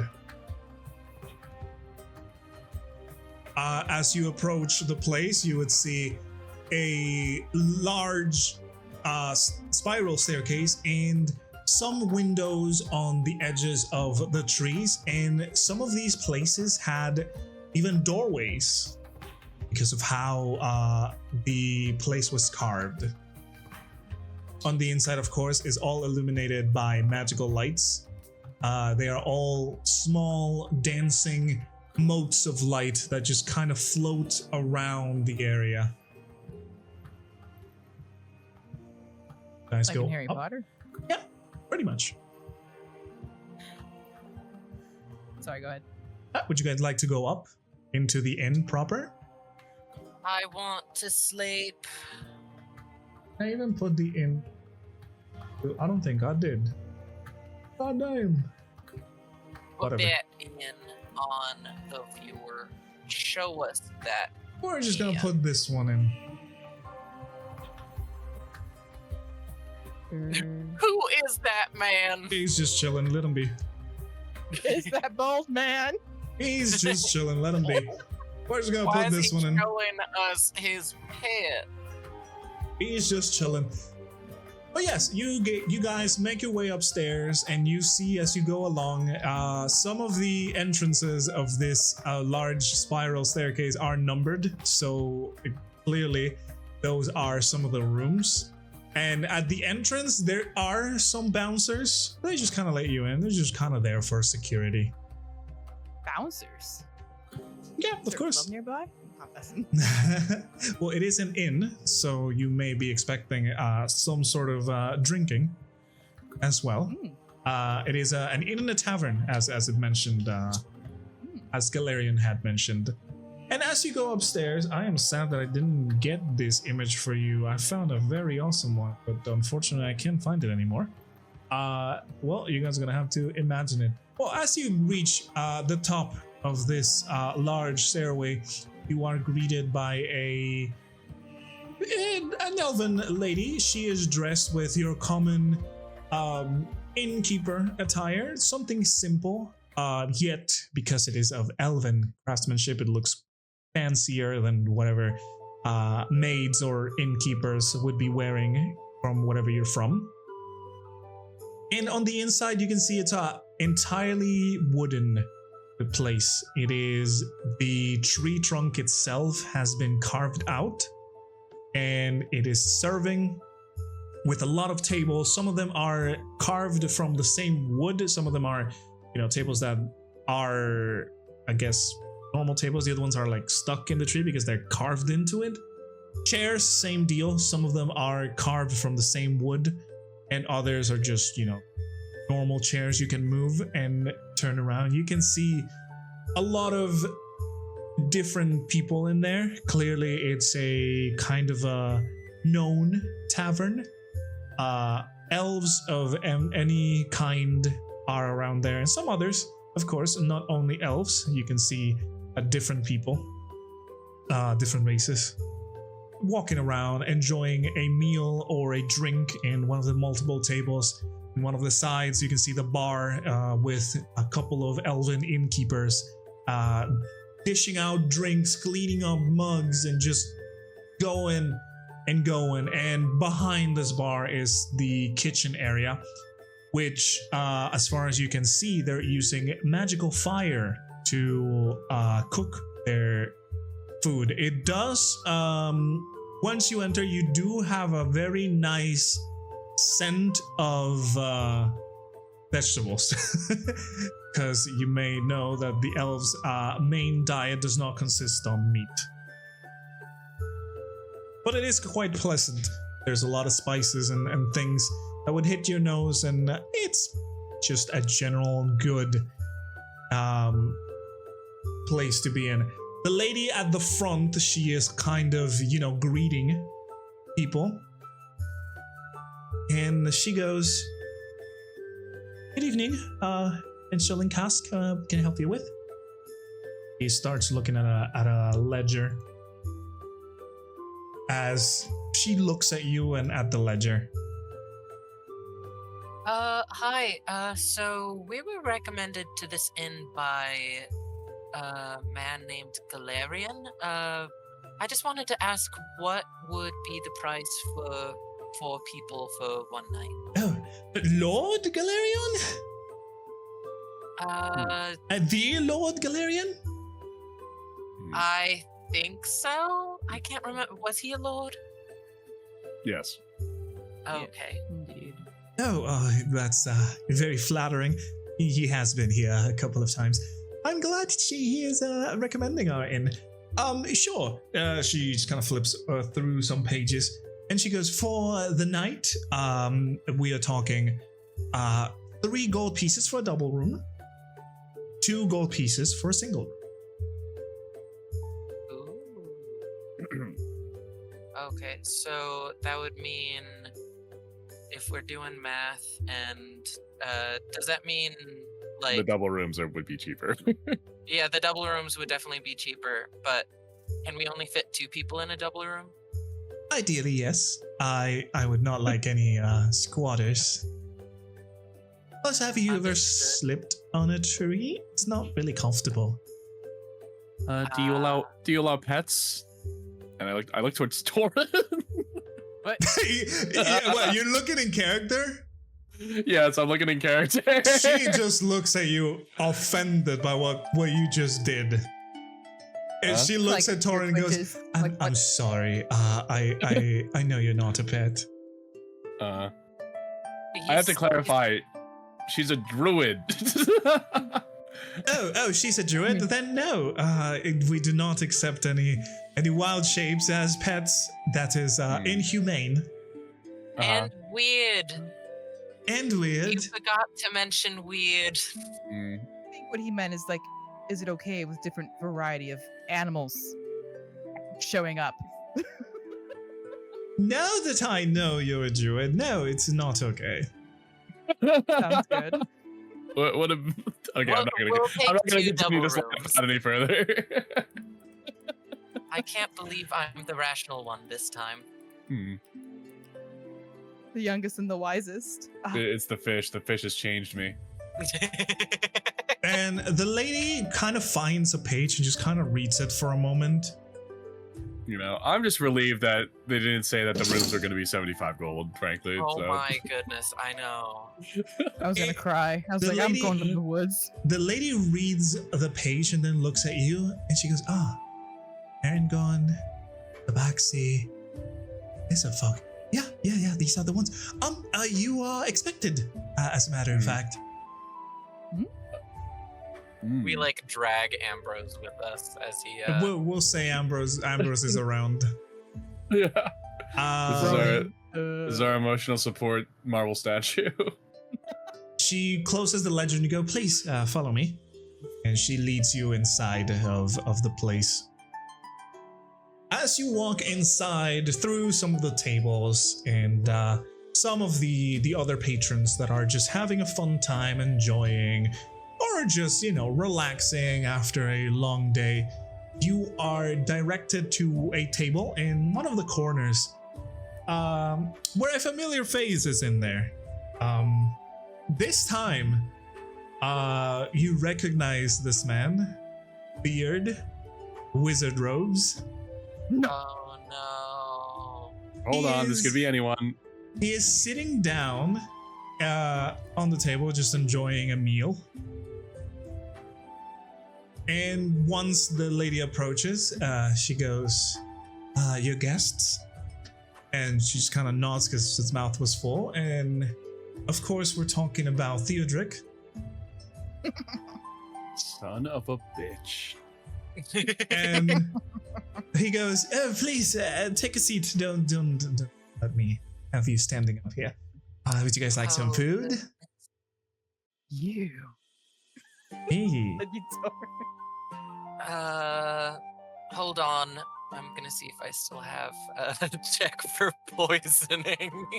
Damn. Okay. I've been through a lot. Hey, fair enough. Oh, you know what? I never checked what spells I have in this new sheet. You added them, right? I did add them. I just never clicked which 5 I had. Oh, okay. You never prepare them. Okay. Yeah. So let's see. I'm gonna detect poison and.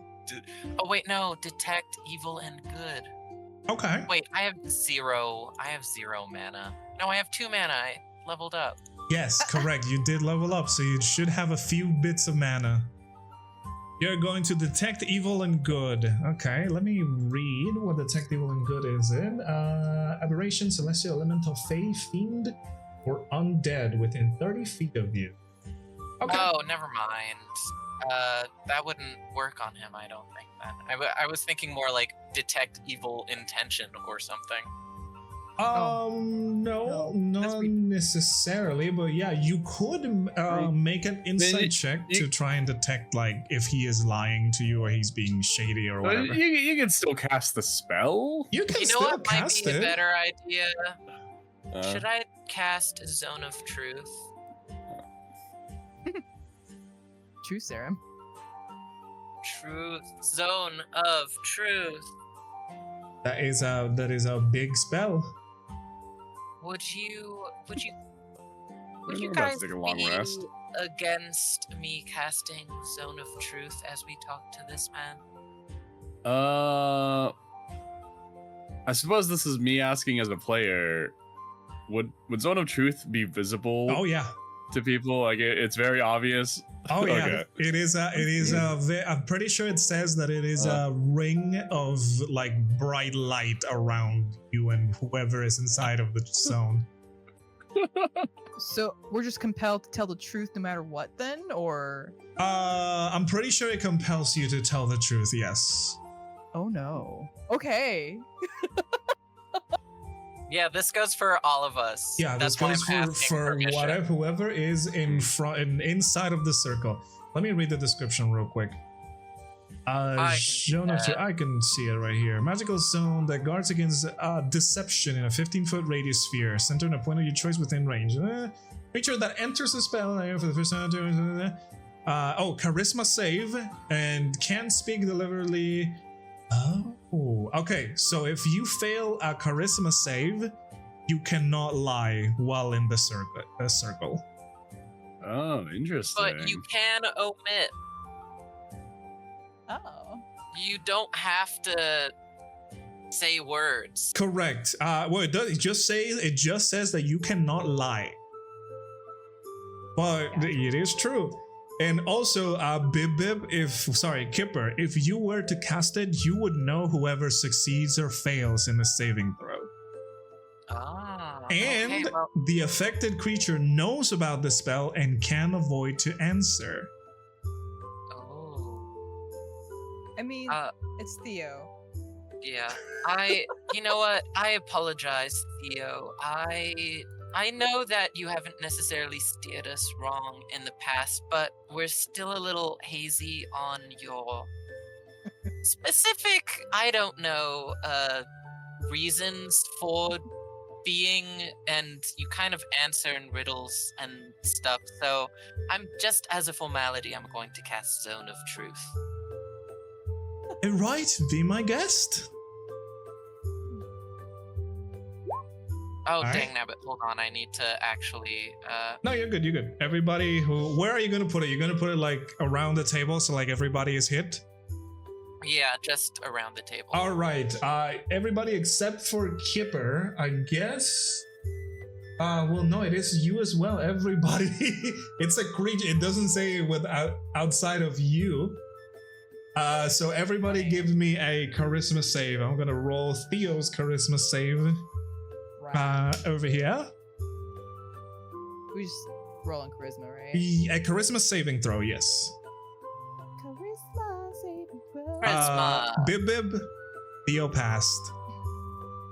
You know Dang this. nabbit. Rexmoa also passed. How dare you? What's the point of Zone of Truth if you're good at lying? So wait, what does the saving throw have to be? You can see it down below of the DC spell. 14. Yeah, Okay. DC 14. Kipper, you're the only one who failed. You kidding me? Yes. No, Taurin failed too. We're not No, supposed to have advantage, right? The first what? number is the one that we count if you're not doing Oh, advantage. okay. So yeah.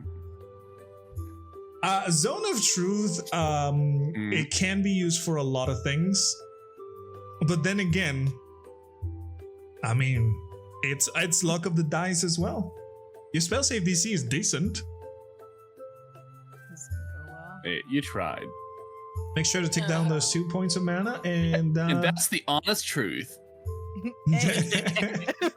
and yeah, as you cast this circle around you, you can see Theo is pretty much unfazed by it. Rexmoa and Taurin, you could feel this energy kind of compelling you to not lie. However, the feeling just shakes off very shortly. And Kipper, you feel like telling the truth. Dang nabbit, the spell literally only worked for me. And Theodric would look at you and go, Is that what you wanted? Can we sit down now and have a conversation? It is not what I wanted. I feel very dumb right now. Oh, don't worry. Spells tend to fail sometimes. It's not a guarantee that a spell would hit. Rexmoa, he crosses his arms upon seeing his old pal Theo, and says rather curtly, "It's like, I think I prefer to stand." Are you sure? I was gonna order food for you, but you want to? Sure. I like would food. not. Then Also, by I all have means. to pee. Nope. Oh, Mimi, what? What'd you say? That's all I heard. No, I'm just acting like Kipper's really being affected by the truth. Okay. Ew, She cut out. And I was like, what? What'd you say? well, No, I just said I like food, and also I have to pee. you should probably go do that then. I don't want to be in the circle anymore. You casted the circle? I know, but it's not working on anyone. 60 feet is a lot of feet. You'd probably still be in the bathroom and you'd still be telling the truth. No, it's only when you're inside the circle. Okay. Yeah. Oh, it's a 15-foot radius. Okay. Uh-huh. It's I don't basically around the table, yeah. Okay. I was about to say I don't have that much to hide, but that would be a lie. Hmm. Oh. Oh. Well, why don't we sit down and have a conversation? Kipper's gonna run to the bathroom. Okay, Kipper, as you move away from the circle, you are no longer compelled to speak the truth, and as you move far away enough, the circle just kind of vanishes because you left the spell area.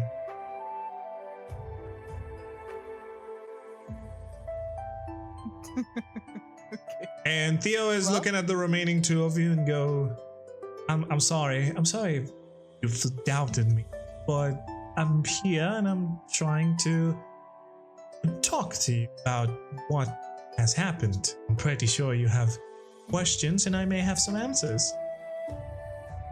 Taurin will take him up on that food, though. Since he's ordering with his money, she'll be like, sure. Yeah, you want to take a seat then? Yeah. I'll take a seat. The man just kind of calls over one of the innkeepers and he looks at Taurin and goes, "Oh, they have some grilled vegetables to die for." And see his plate, Grilled? there's grilled vegetables. Charred Brussels sprouts. Delectable. Please don't stop yourselves. It's on me tonight. Drink, eat. Wine. If you like. There's also a specialty drink he mentioned to the innkeeper. Right? If I'm not correct. And the lady goes, "Oh yes, of course. We have our very own Galranthier exclusive nimble brew. It's very, very potent alcohol, though. I hope you are good with your drink."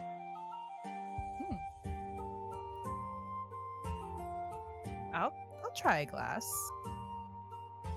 "And for you, sir?" She looks at you, Rexmoa. He still crosses his arms and he shakes his head. "Nothing. Well, call me if you need to." And she's gonna walk away towards the kitchen area. And Taurin is already sitting down, and Theodric is eating his food, and he goes, "Right. Well, what are your questions?" First, Kipper's gonna come back from the bathroom, but very awkwardly. Uh-huh. Sits back down at the table, and immediately kind of hides in the menu. Good. Theodric is waiting. So, Theodric, what brings you here? Of all places. Well, the food, the ambience, the lovely elven city. Nothing other than those few things? And of course, congratulate your efforts. I'm pretty sure you were searching. You found what you were searching for in the monastery, I believe. You're here. What exactly was that thing in the monastery? What thing? Oh, sorry, I just, for some reason, thought you were watching us this whole time. It was like a giant, meat thing with tendrils. It sucks the life out of people. It said it was from like the eternal dark void or something. Huh. You just seem like a guy knowledgeable in horrible things. Well, that doesn't narrow it down too much. I mean, there's a lot of very nasty, horrible things in whatever dark and void you are mentioning, but tendrils and large teeth are just common features of these creatures. But it sucked the life out of people. Is that common? Just for some, I guess. Well, some of them just outright eat you, but... Oh well. What were you hoping that we would have found? What I told you to found? Information about my claims? Of... Kind of leans forward to whisper, of the end of the world? Oh, so you're talking about the big bird thing we saw. Big bird. I think we should leave this one to Rexmoa. Yeah, looks to Rex. Rexmoa has a very, very upset look on his face. And, what choice of words to share? Well, I think the first thing that he'll do is he'll produce the prophecy of destruction. Okay. And then he'll lay it on the table and asks, well, what do you know about this? Show it to the people in the stream so they can see it.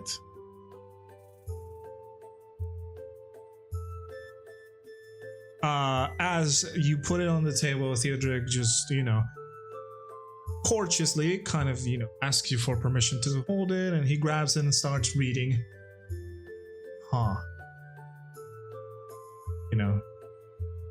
Takes a quick glance out of the words in this, pretty sure it was a parchment that you found. Yeah, Well, if I remember right.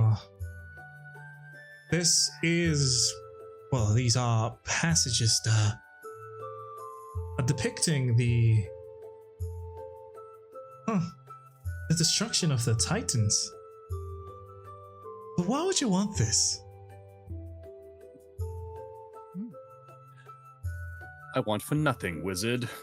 We merely found it in the monastery, among other terrible things. Well, I highly advise against the destruction of the Titans. As a matter of fact, that is kind of what we're trying to avoid here, if we're being completely honest. You didn't know anyone from the monastery, did you? Not really. I know of the monastery. It's probably better that way. You just mentioned the big, evil, life-sucking creature. I am assuming that's what happened? That and carpets. Carpets. Okay. Sure. Whatever your journey was, I'm sure this will be a very nice conversation over some wine. But if you've already found evidence, you can tell my claims are real, right?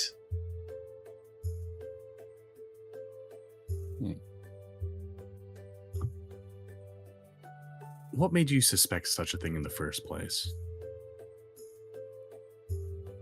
The world is moving in strange ways, friend. I can feel it.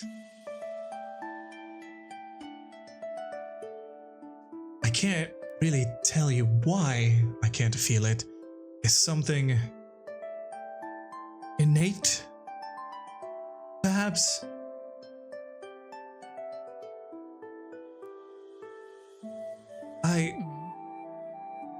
I heard of tales of brave warriors who have found themselves in similar situations. Of course, none of these prophecies were true at all. In fact, I don't think there has been an incident like that. But now I'm inclined to believe that there is some big change that is going to happen soon.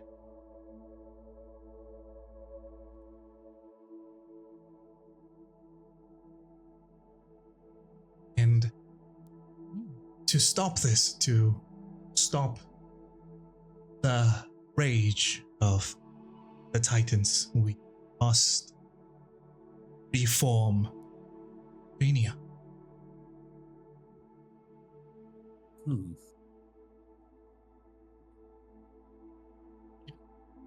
Isn't Crenia of the Titans? Crenia made the Titans.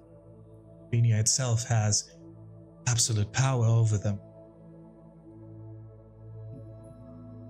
But why necessarily would the Titans want to rage?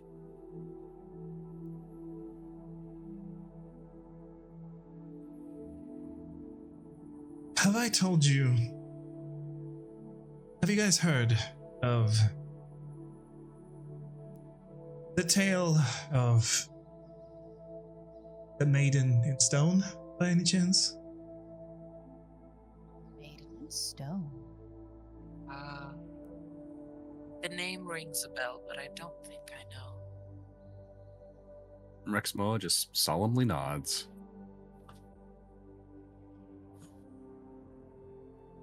Well, if you guys are interested in a little story, have the time to spare, we indulge a little. Okay. Did my wine come yet? She kind of looks around, you know, looking at the barmaids, and I mean they're going. It's not a particularly empty night. Aw. Don't be rude to service, okay? So parched.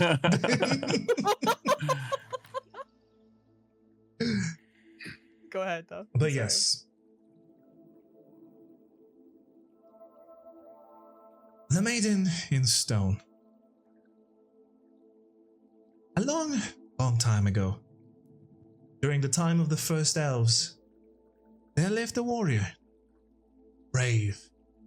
A beautiful woman, skin as radiant as the moon, and eyes just as bright. Though her hair was black as the night sky, she was the strongest of her people. She was known to all for her physical prowess and strength in battle.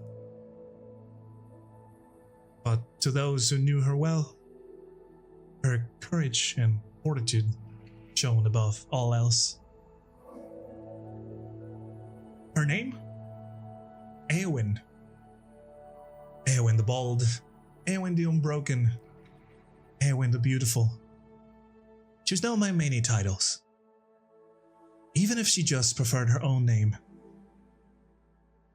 Though, from a noble family, she wielded a great hammer for nobles and commoners alike.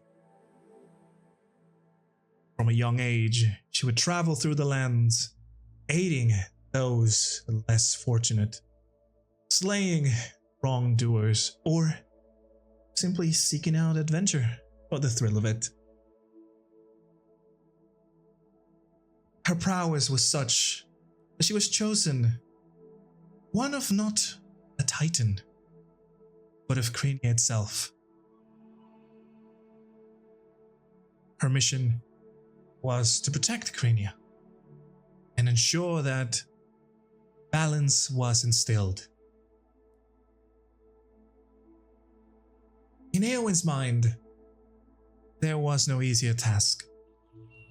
She was good of heart and tough as steel. She knew how to travel and hold her own. She was more than prepared to take on anyone who may try to disrupt this balance.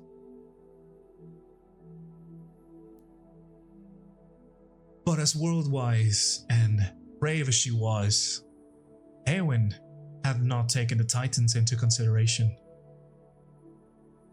Though amongst mortals and creatures she had no equal, the Titans, well, they were another matter completely. Their might, power, weren't something she could take on by herself. Something she learned early on. Not one crippled by pride. Time and time again, she would seek the assistance of adventurers, much like you all, to find the Titans, bring balance to the world. Time and time again, she would be forced to find new companions where previous ones had failed. Years and years passed as Eowyn continued with this mission from Crenia, trying to bring balance to the world. And every time she found herself failing in her task, despite the various adventures and heroes she would gather for her cause. Long days, weeks, years would pass.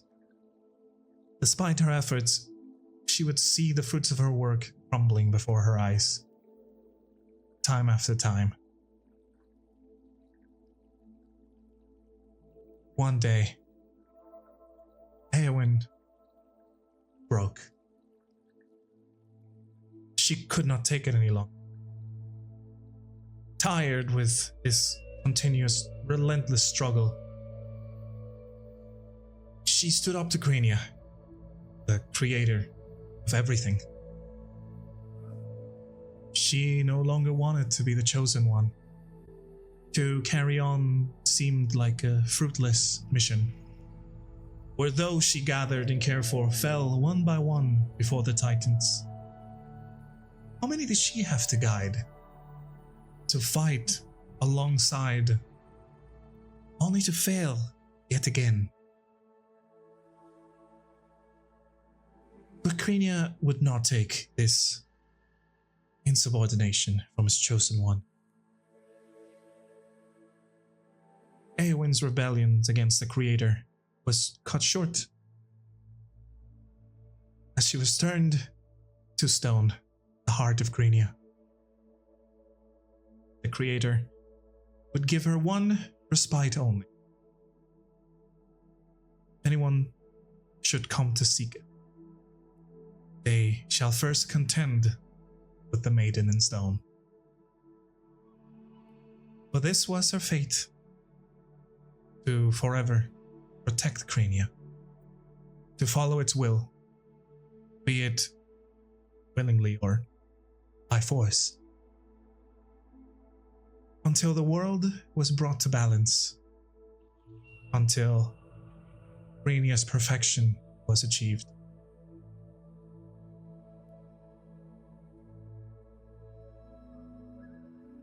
Now, there is more to this tale, and I wish I could say it, but I believe that with time and your journey, you will be ready to hear the rest of it.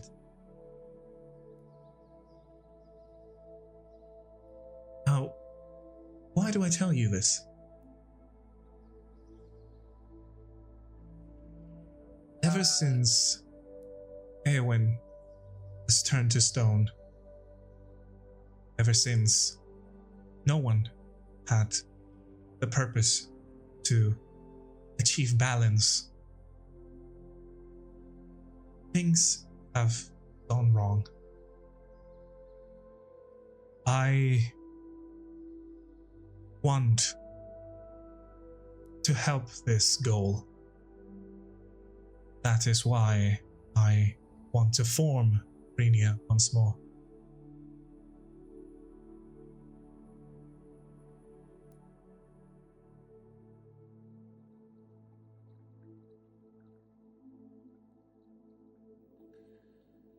Well, that's a lot.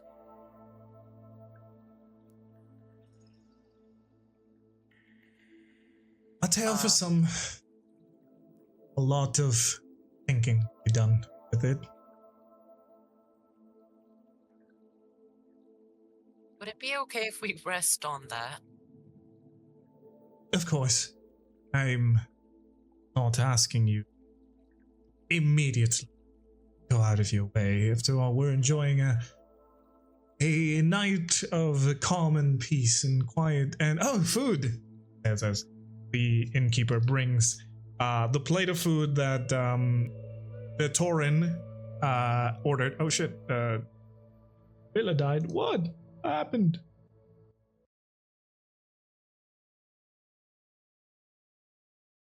Oh, Villa died. I heard a dunk dunk. Villa, Villa come has back. perished. Villa, come back. Oh, he'll be me. Okay. Whoa. Oh.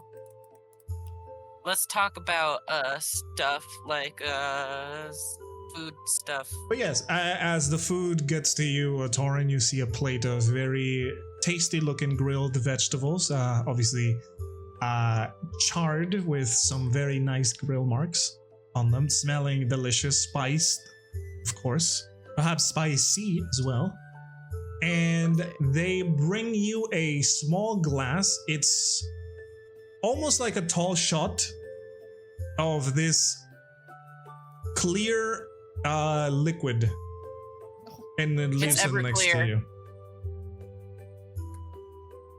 And goodness. Theodric gestures at Kipper. Please, if you're hungry or thirsty, do not hesitate on ordering. This is on me tonight.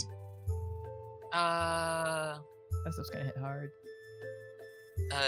DM, what's on the menu? right? Any vegetarian things? Any vegetarian thing. I do not have a menu for this restaurant. I just thought of fried not pomegranate. Eggplant. Vegetables, yes. Thank you. Eggplant, whatever you want. Ooh, I'll take some. Let's see, some fried breadfruit and ackee. You can see the innkeeper lady just kind of nodding. What are you saying? And something to drink, perhaps? We have ale, wine, water. You can order like your friend did, a small glass of nimble brew. I would say though this is a little bit strong. It's only for people who can handle their alcohol.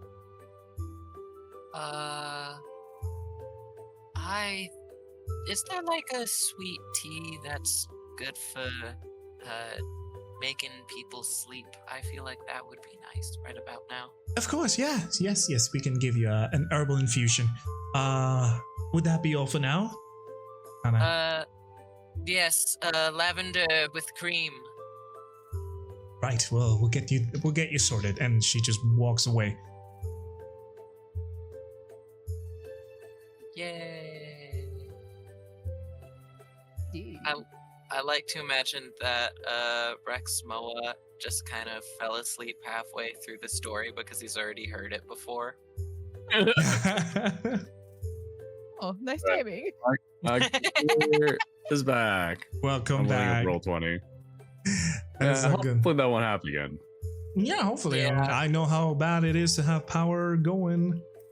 Yikes. Oh, good. Not Yes. much happened except for food. Okay, did the wine come? Yes, as I said, Taurin got a nice plate of grilled vegetables, and she got served a tall shot glass of a clear liquor.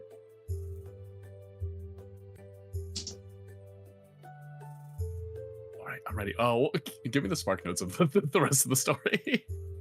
Oh, geez, what? How much did you listen to? So she started to rebel against Crenia because she no longer wanted to be the chosen one. I can send you the And- story if you want to. I have it typed. Yeah, that would be. I will perfect, send it. I actually. would send will it read in. I would send it in the chat. Okay, thank you. But yes, yeah. Kipper obviously asked, to be, kind of sleep on this. That doesn't mean that you have to sleep on it. Right, exactly. That's kind of like what he was saying, and that's when food came, so you didn't miss too much. Okay. Yeah. Food. Because it's a lot of information for a little bunny brain to understand. Mm. And Theodric looks at you again and goes, "Yeah, that is my purpose. Be it a noble goal or perhaps something foolish, but I believe that without a protector, the Titans will rise once more. And, well, you read the paper." She hands you the Prophecy of Destruction back. Well, it's at least refreshing to have you, give us the whole picture. Thank you for your honesty. Guys, it's not a problem. You must understand these are things that I cannot speak too freely about, given there is a cult dedicated on stopping our efforts. And, well, whatever crazy person would try to gain information or benefit from it. After all, the chosen of a Titan holds great power. And the only way to form Crenia is to become the chosen of a Titan.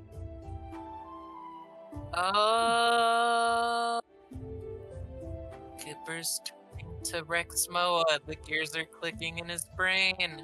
Mm. I'm not gonna say anything out loud in character because I don't know how much Rexmoa would like to divulge in front of the wizard. But he's suddenly realizing that he is now the chosen, person of Aros. Oh. Rexmoa, while he's crossing his arms, his grip gets noticeably tighter, but he tries not to betray his feelings about that revelation.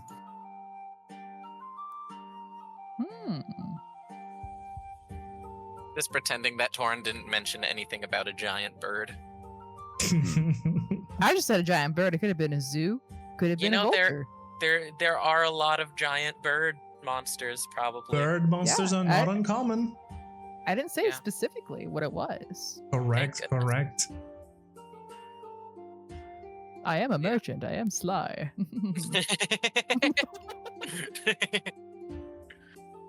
Give me a discount.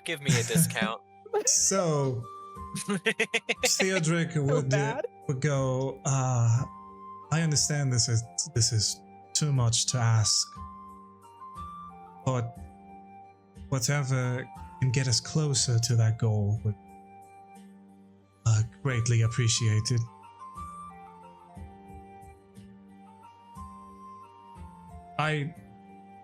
You've heard the tales already. I want to change that.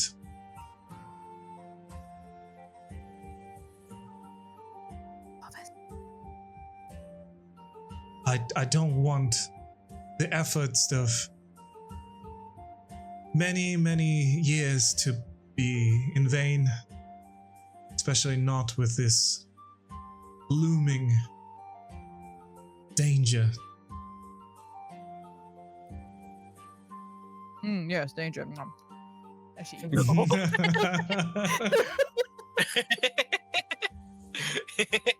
That is so perfect in character. Got it.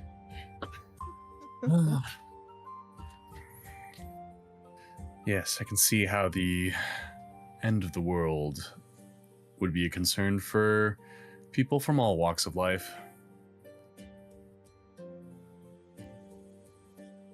It's the light subject to discuss. I still don't understand.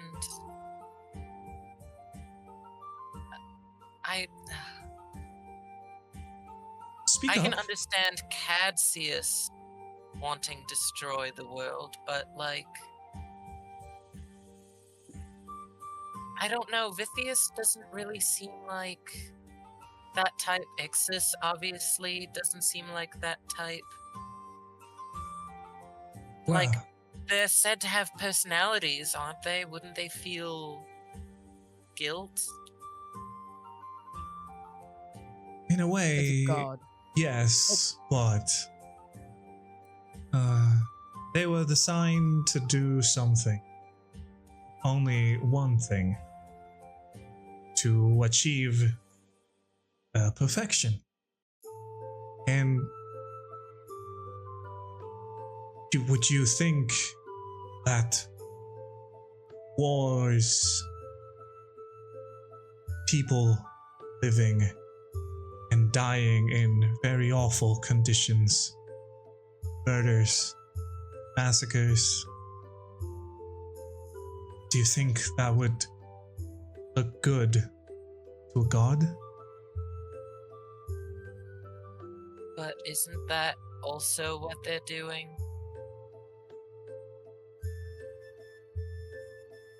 It's a little hypocritical. Well, Life's messy. well, they are gods, so.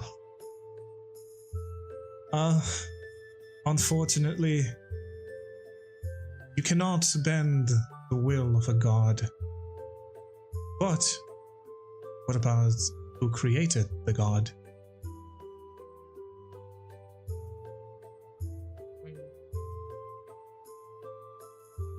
Well,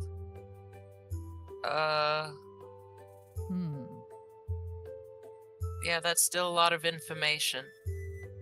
I understand. It's a lot to tell you in a single night, especially when you haven't had your drinks and the lady comes back with your food, bip bip, and another shot of Homebrew. Yay!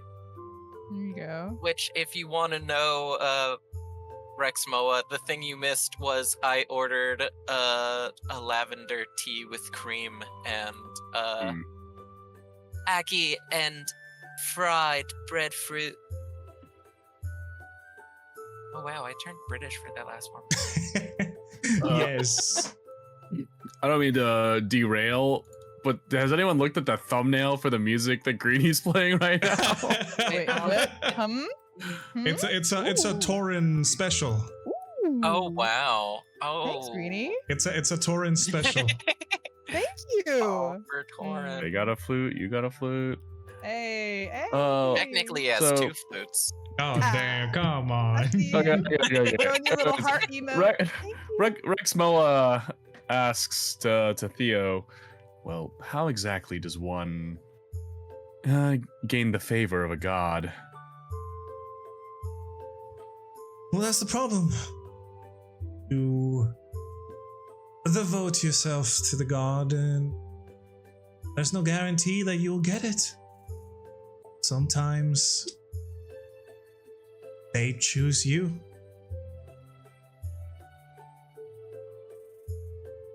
So I must assume this is a big task to take on. We're not the first you've contacted, are we? You? Yeah, of course you are. You don't have, like, you haven't done this before, and then they failed, and then you find a different group, and then they fail, and then you find another group, and they fail.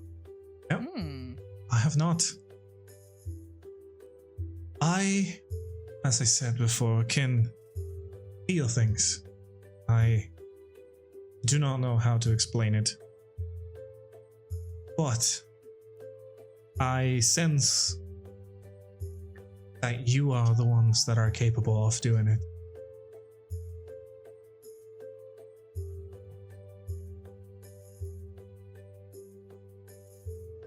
Taurin's just kind of looking around, just nibbling, going, Kipper has like a cream mustache. huh. I look at Rexmoa and then I start like curling the imaginary ends of my cream mustache. So we're the Titans' chosen few. I mean, I can definitely tell that we're special in some sense, but if you are able to be chosen, then yes, you would be. But again, my predictions have not failed me. So I sense that you are the ones to do it.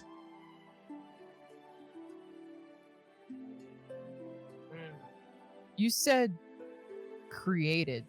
Are you implying that the gods were created Of course. by someone? Well, and they he weren't said always around. he said Crenia created them. Of course, the That's right. Titans are fragments of Crenia. Just lost in thought there. Like, what does that mean? I wish we could have like a one hot to hot with these Titans and be like, hey, we're pretty cool and please don't destroy us. I don't know. I'm just spitballing here. Is that in character? Yes. Okay. Theo goes, you may be surprised. I've heard of cases of Titans showing themselves to some people, but convincing them, that would be a very heroic feat if you managed to do it.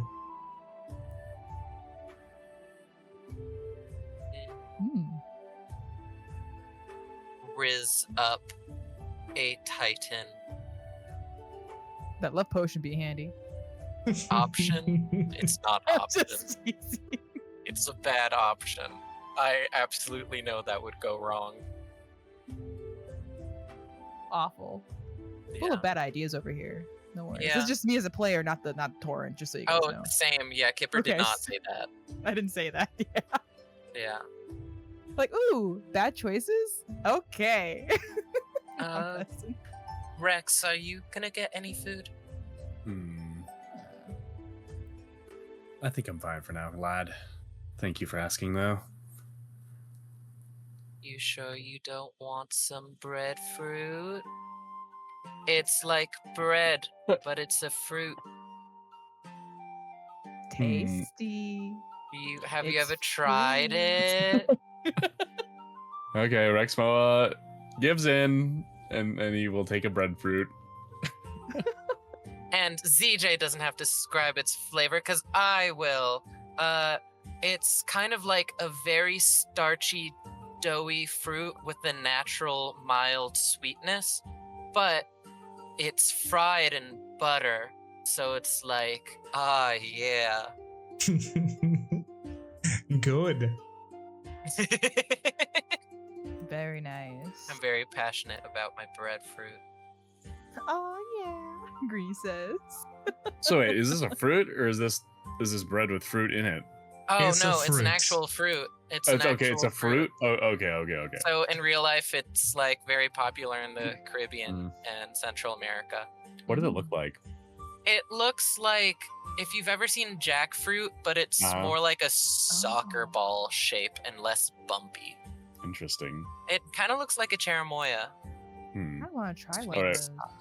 It's so good. I bet it is. It looks good. Yeah. Or are you looking at it? No, I've just seen videos and like folks talking about it, and I'm just like, I want some. That's not Yeah. It's fair. very good. It- I have tried it. Ooh. Yeah, it does kind of look like a jackfruit. It does. I think it's actually in the same family. Sorry to take us off the, No, it's fine. Food. Food. Well, Always now a good topic. Rexmoa has tried breadfruit. Ta-da. Aside Pretty from good. the usual protein palette so far. Mm. Yeah, he's trying to stay stone-faced, but it's pretty good. Whoa, what did I do? Okay, sorry. So, Theodric, again speaks and goes, word is going around that council is meeting. Mm. I want to talk to them. Elven Council has a lot of influence. Whatever help we could get, the better.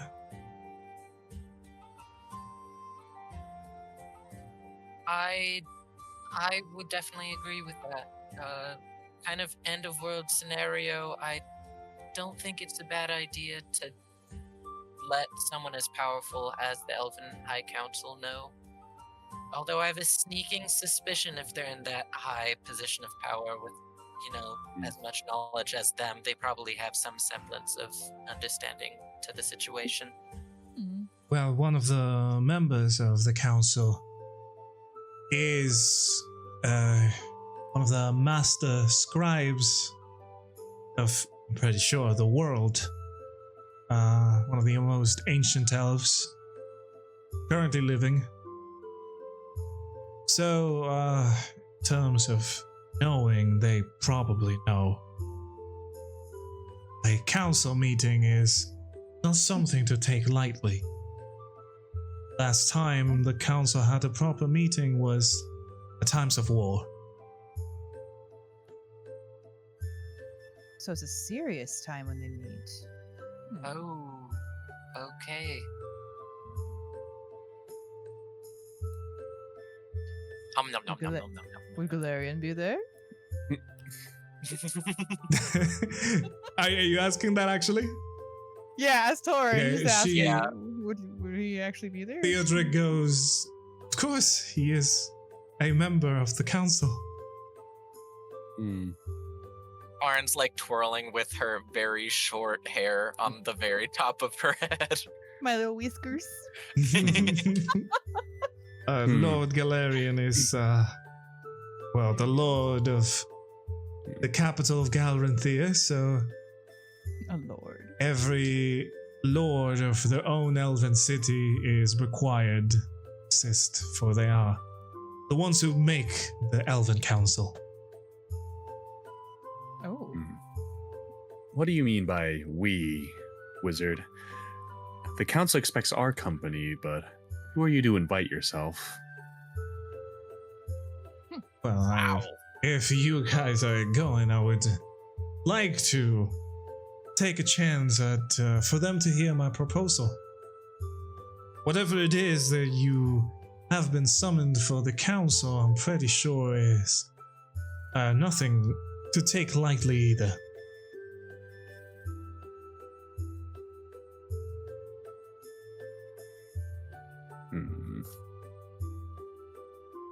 But like, since you said this is powerful, it's like wine affecting Taurin in any way.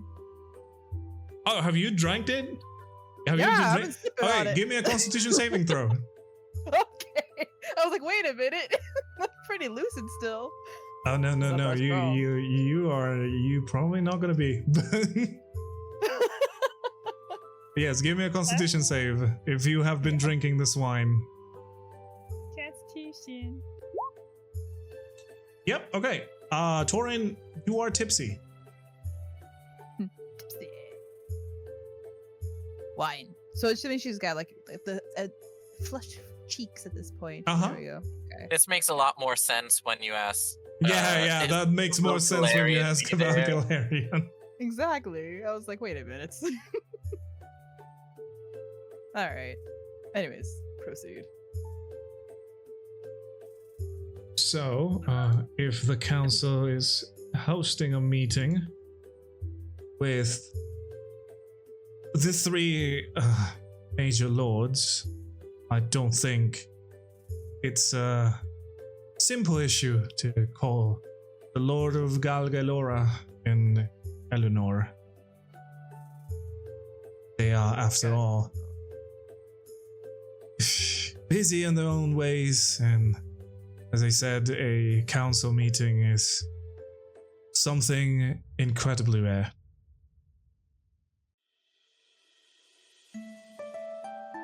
Be right back. I'm grabbing food. Okay. Yeah, grab that food.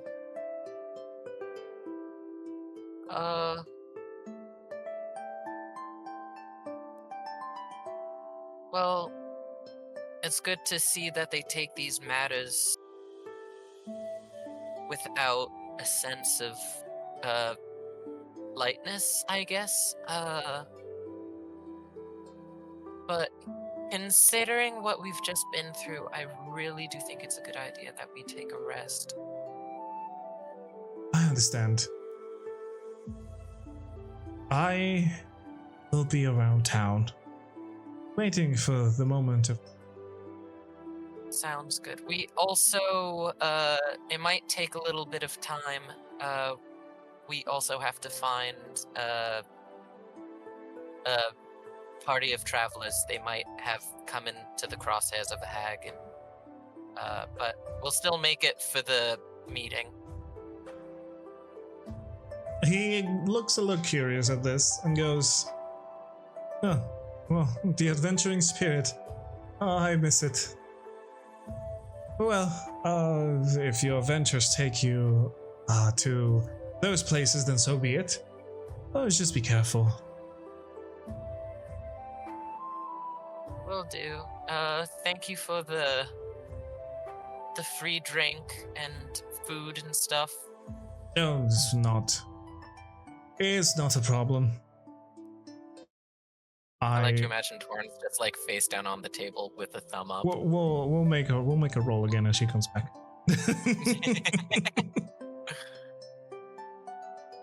But yes, Peter just finishes his food, just kind of idles there.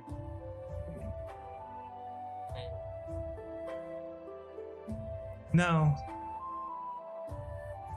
what happened in this monastery with that creature?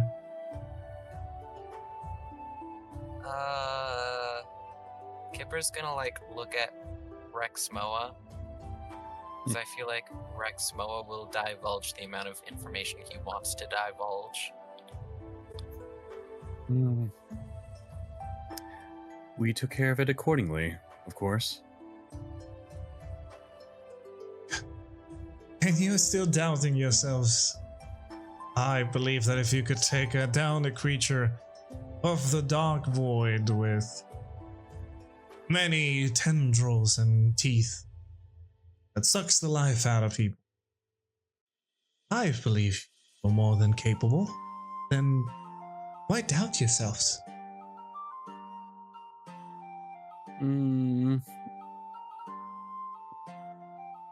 What a miss. Yeah. Taurin, Rexmoa is kind Constitution save. Oh. Constitution. Oh, what happened? Oh, just for you, Taurin, it's because you're drunk. Hey.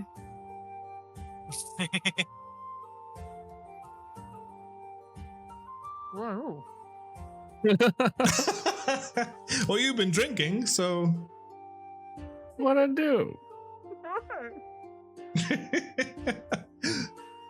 Come on, Constitution save. We shall see if you die or not. Also, we got asked how we dealt with the monster, and Rexmoa is being a little coy.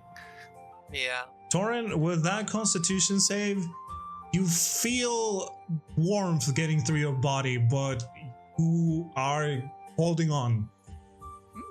You're still tipsy though, but it's not that bad. You're past the giggly, flirty stage, and now you're just at the. I'm feeling a little gross right now. Stage.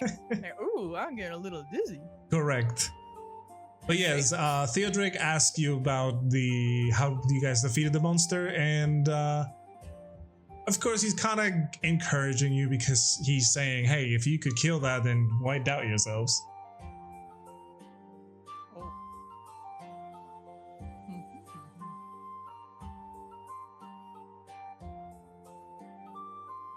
Well, that's true. I would like to nap now. I think one of the reasons why Kipper is like kind of pushing for rest is number one, Rexmoa just died. Number two, Rexmoa definitely looks very uncomfortable being in the same room as this man. Fair. But also Kipper is somewhat tired, and now we have like a drunk Tabaxi and an ill rock man.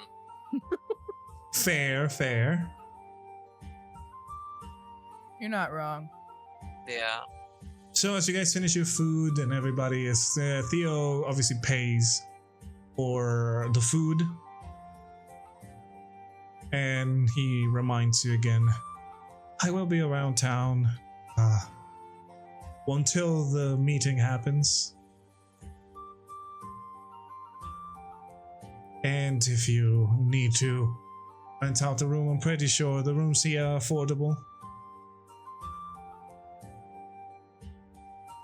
Understood. You're Where the will best you be wizard staying? Sorry, everybody talked at the same time. Just like real life. Tori could say her comment first. ever. You're the best wizard ever. All slurred. Is she drunk? Oh, thank you.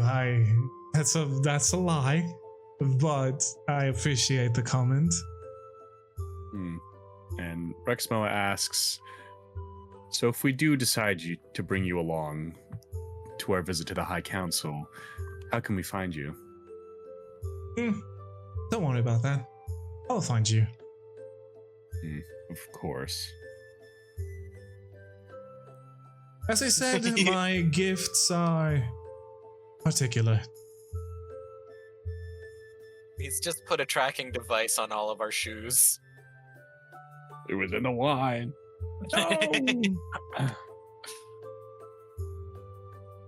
Don't worry about me.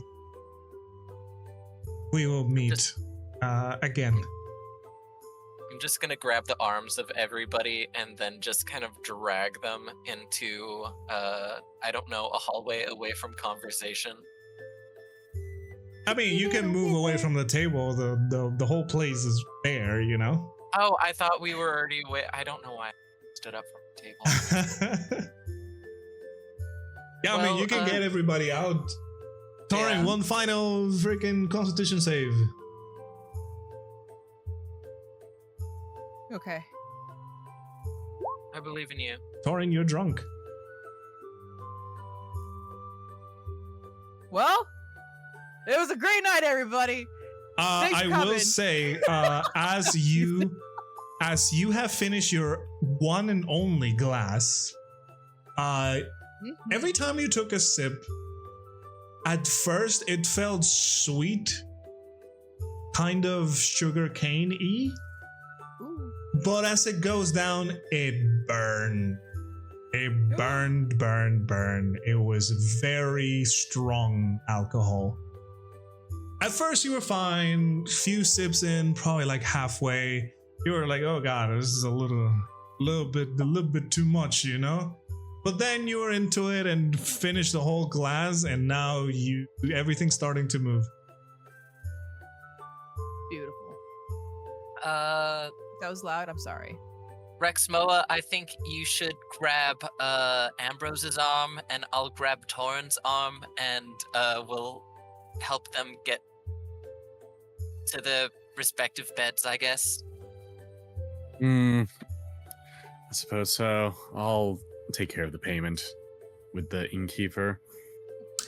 Are you sure? I look at Ambrose, and then I look at Taurin, and then I say yes. Dang nabbit. As you I'm guys getting get up back for and this. as you guys get up and start leaving, Theodoric is still sitting down, just kind of waves at you. Doesn't really do much. There. All right, Takes who the is paying for which rooms? I think we'll do two-person bedrooms. So what is Two that? 6 doubles, gold? 6 gold total. Yes, whoever's paying that, take away the 6 gold. I'm good for it. Yeah, they give you neighboring rooms, to the other. And you guys have to go down the stairway a little bit to the spiral stairway that you just came in. But as you enter, you see it's a very beautiful wooden room with a window made out of clear glass where you can see most of the city. And at night, it's another spectacle of color and brightness and very beautiful nature, even at night. The rooms are all equipped with 2 beds, simple covers. They look very clean, cleaner than probably a lot of inns that you have been. There is a simple kind of bedside table next to each one and a chest for safekeeping. Other than that, the room has nothing. Just nice, cozy beds and blankets. Correct. So I'm gonna put the 2 sick, non-conversational people into one room. All right. So Taurin and Ambrose take one double room, Mm. and Rexmoa and Kipper take the other one. Yeah. I feel like in real life that's a bad idea, but I will allow it for this session. I know in real life that's an awful idea, but like I want to have a conversation that's not like ba ba ba Galarian. Sneaking out the window, Galarian. So yes, as you guys go there, you guys want to do anything before heading to bed? I don't necessarily think heading to the rooms means the end of the day. Oh, that's what I perhaps. mean. Okay, I guess Kipper kind of wants to talk to Rexmoa like a little bit before falling asleep. Mm-hmm. And yeah, Kipper would walk into the room and he would spy Rexmoa laying in the bed and staring at the stone of Oris that he received. The stone again, Rexmoa, just to clarify, it's a gemstone. Jagged edges, not really something carved, something more natural. With very tiny white specks inside of this crystal kind of rock that move around and just move all inside of it.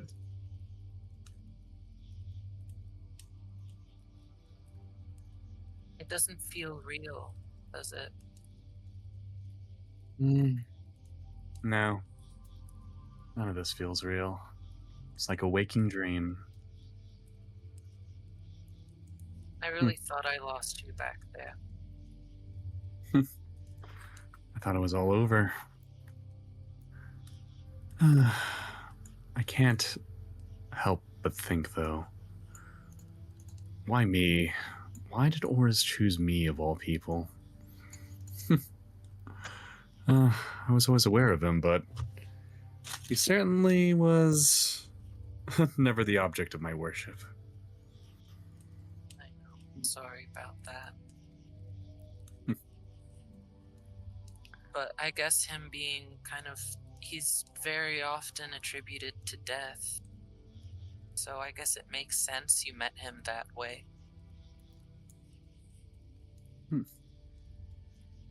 You know what he told me, Kipper? No, I don't.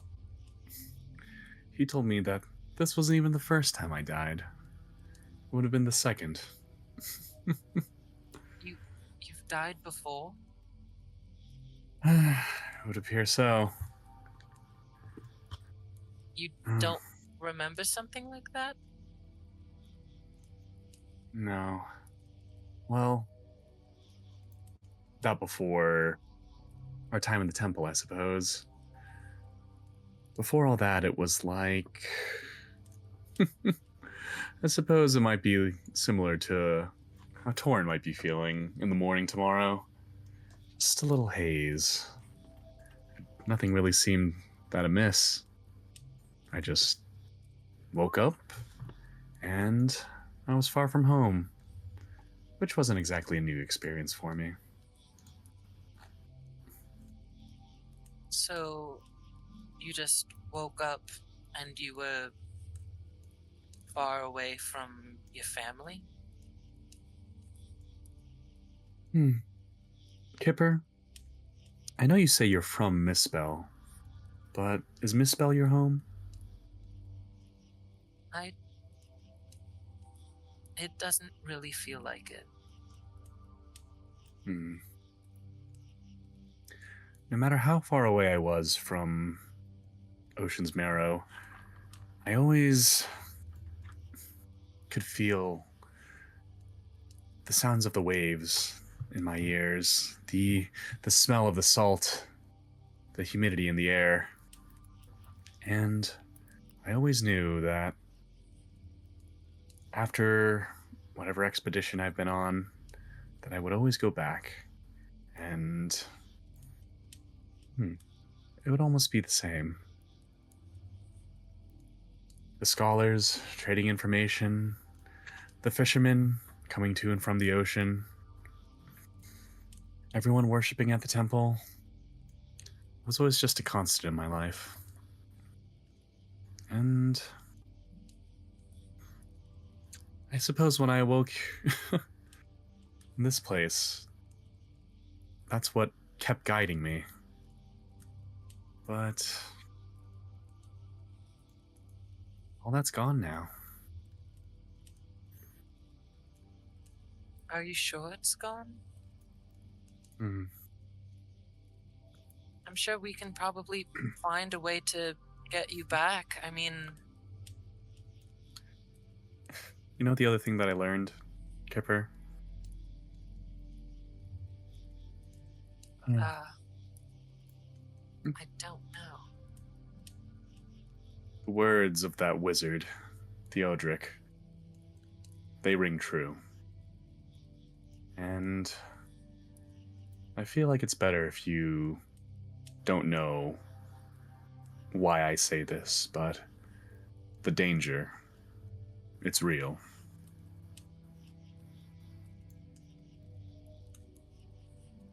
No, I think I do.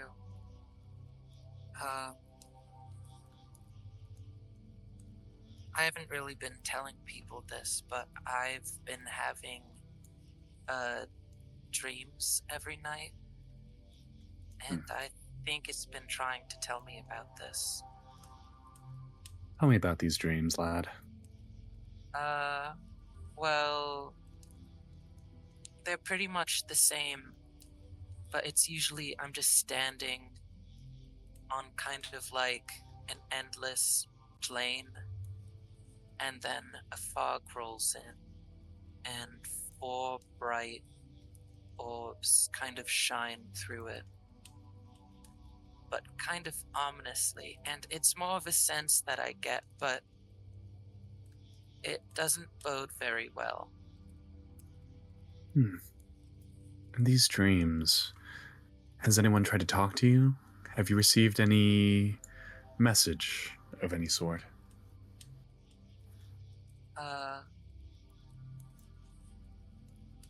I think it tries to talk to me. I just don't know if it understands how to.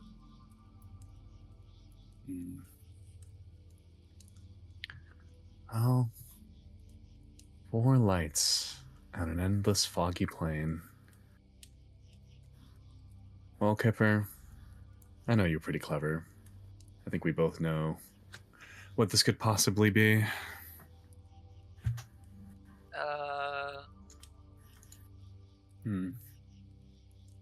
I actually don't.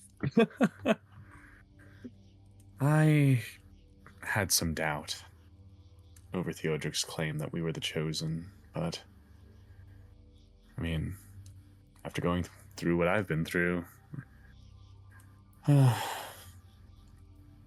guess he's not too far off. It sounds like the Titans themselves, they're trying to communicate with you somehow. As to what they're trying to say, only time can tell. I know this might sound horrible, but I don't know if I actually care about any of this. I don't know. I just kind of feel like I'm going through the motions. I didn't know what I wanted. I had something a while back. I just kind of lost it to, time naturally going on, but I think more than anything, just meeting you guys kind of put things into perspective. I used to have a family. I think I'm finding that again. But I think that's when, first in the rat cave and then this time when you were falling, I never really knew my father, but I think I would have hoped he would have been something like you.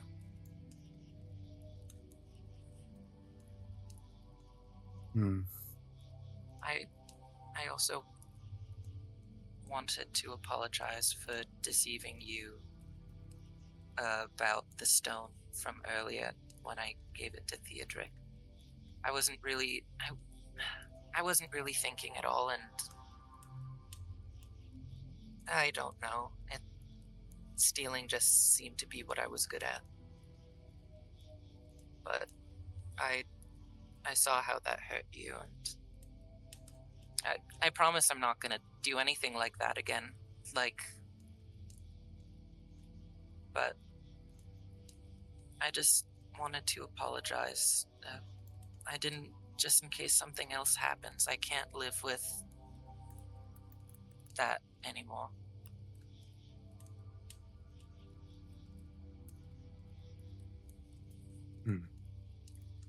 Kipper, you want to know, no matter what kinds of ruins, what kind of civilizations that I've went on these expeditions for, you want to know something that's constant?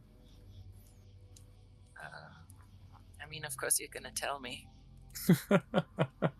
Smart lad. The people that inhabited these ruins, people who lived long before us, people who live among us right now. We're not perfect, Kipper. We try our best. We're just imperfect beings in a imperfect world. But that's no reason for us not to continue. There's always lessons to be learned. Always decisions that we wish could be undone. But Kipper, we're still here. You can still live a better life. Don't let the past hold you down.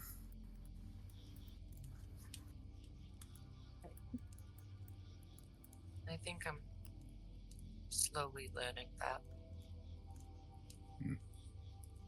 But just so I've said it, after all of this, whatever's going on, this adventure, I really care for all of you guys, and I don't know, just after we finish whatever this is, can I travel with you and, I don't know, help you find your family again?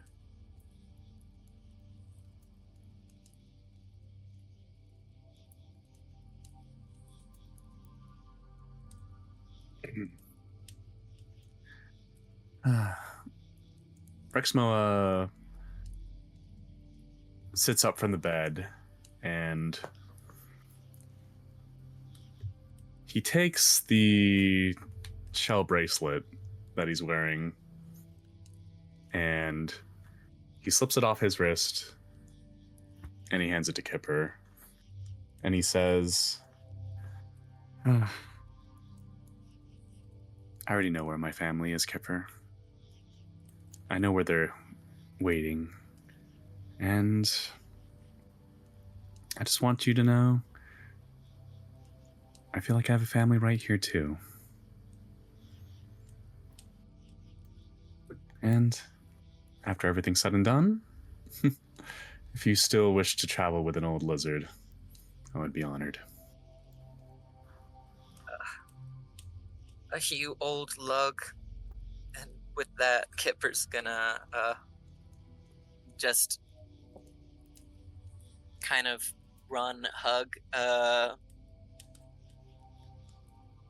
Rexmoa.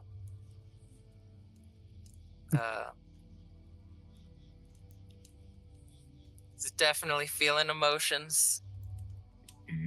Rexmoa is kind of taken off guard, mostly because, you know, his oldest child never got to be as big as Kipper was. So the I suppose merely just like the physicality of it, just trying to support the weight of a bunny person takes him off guard, but he returns the hug as well.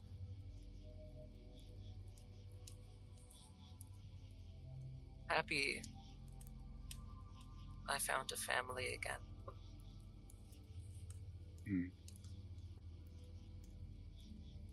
Yeah. And on that note, we're gonna end the session.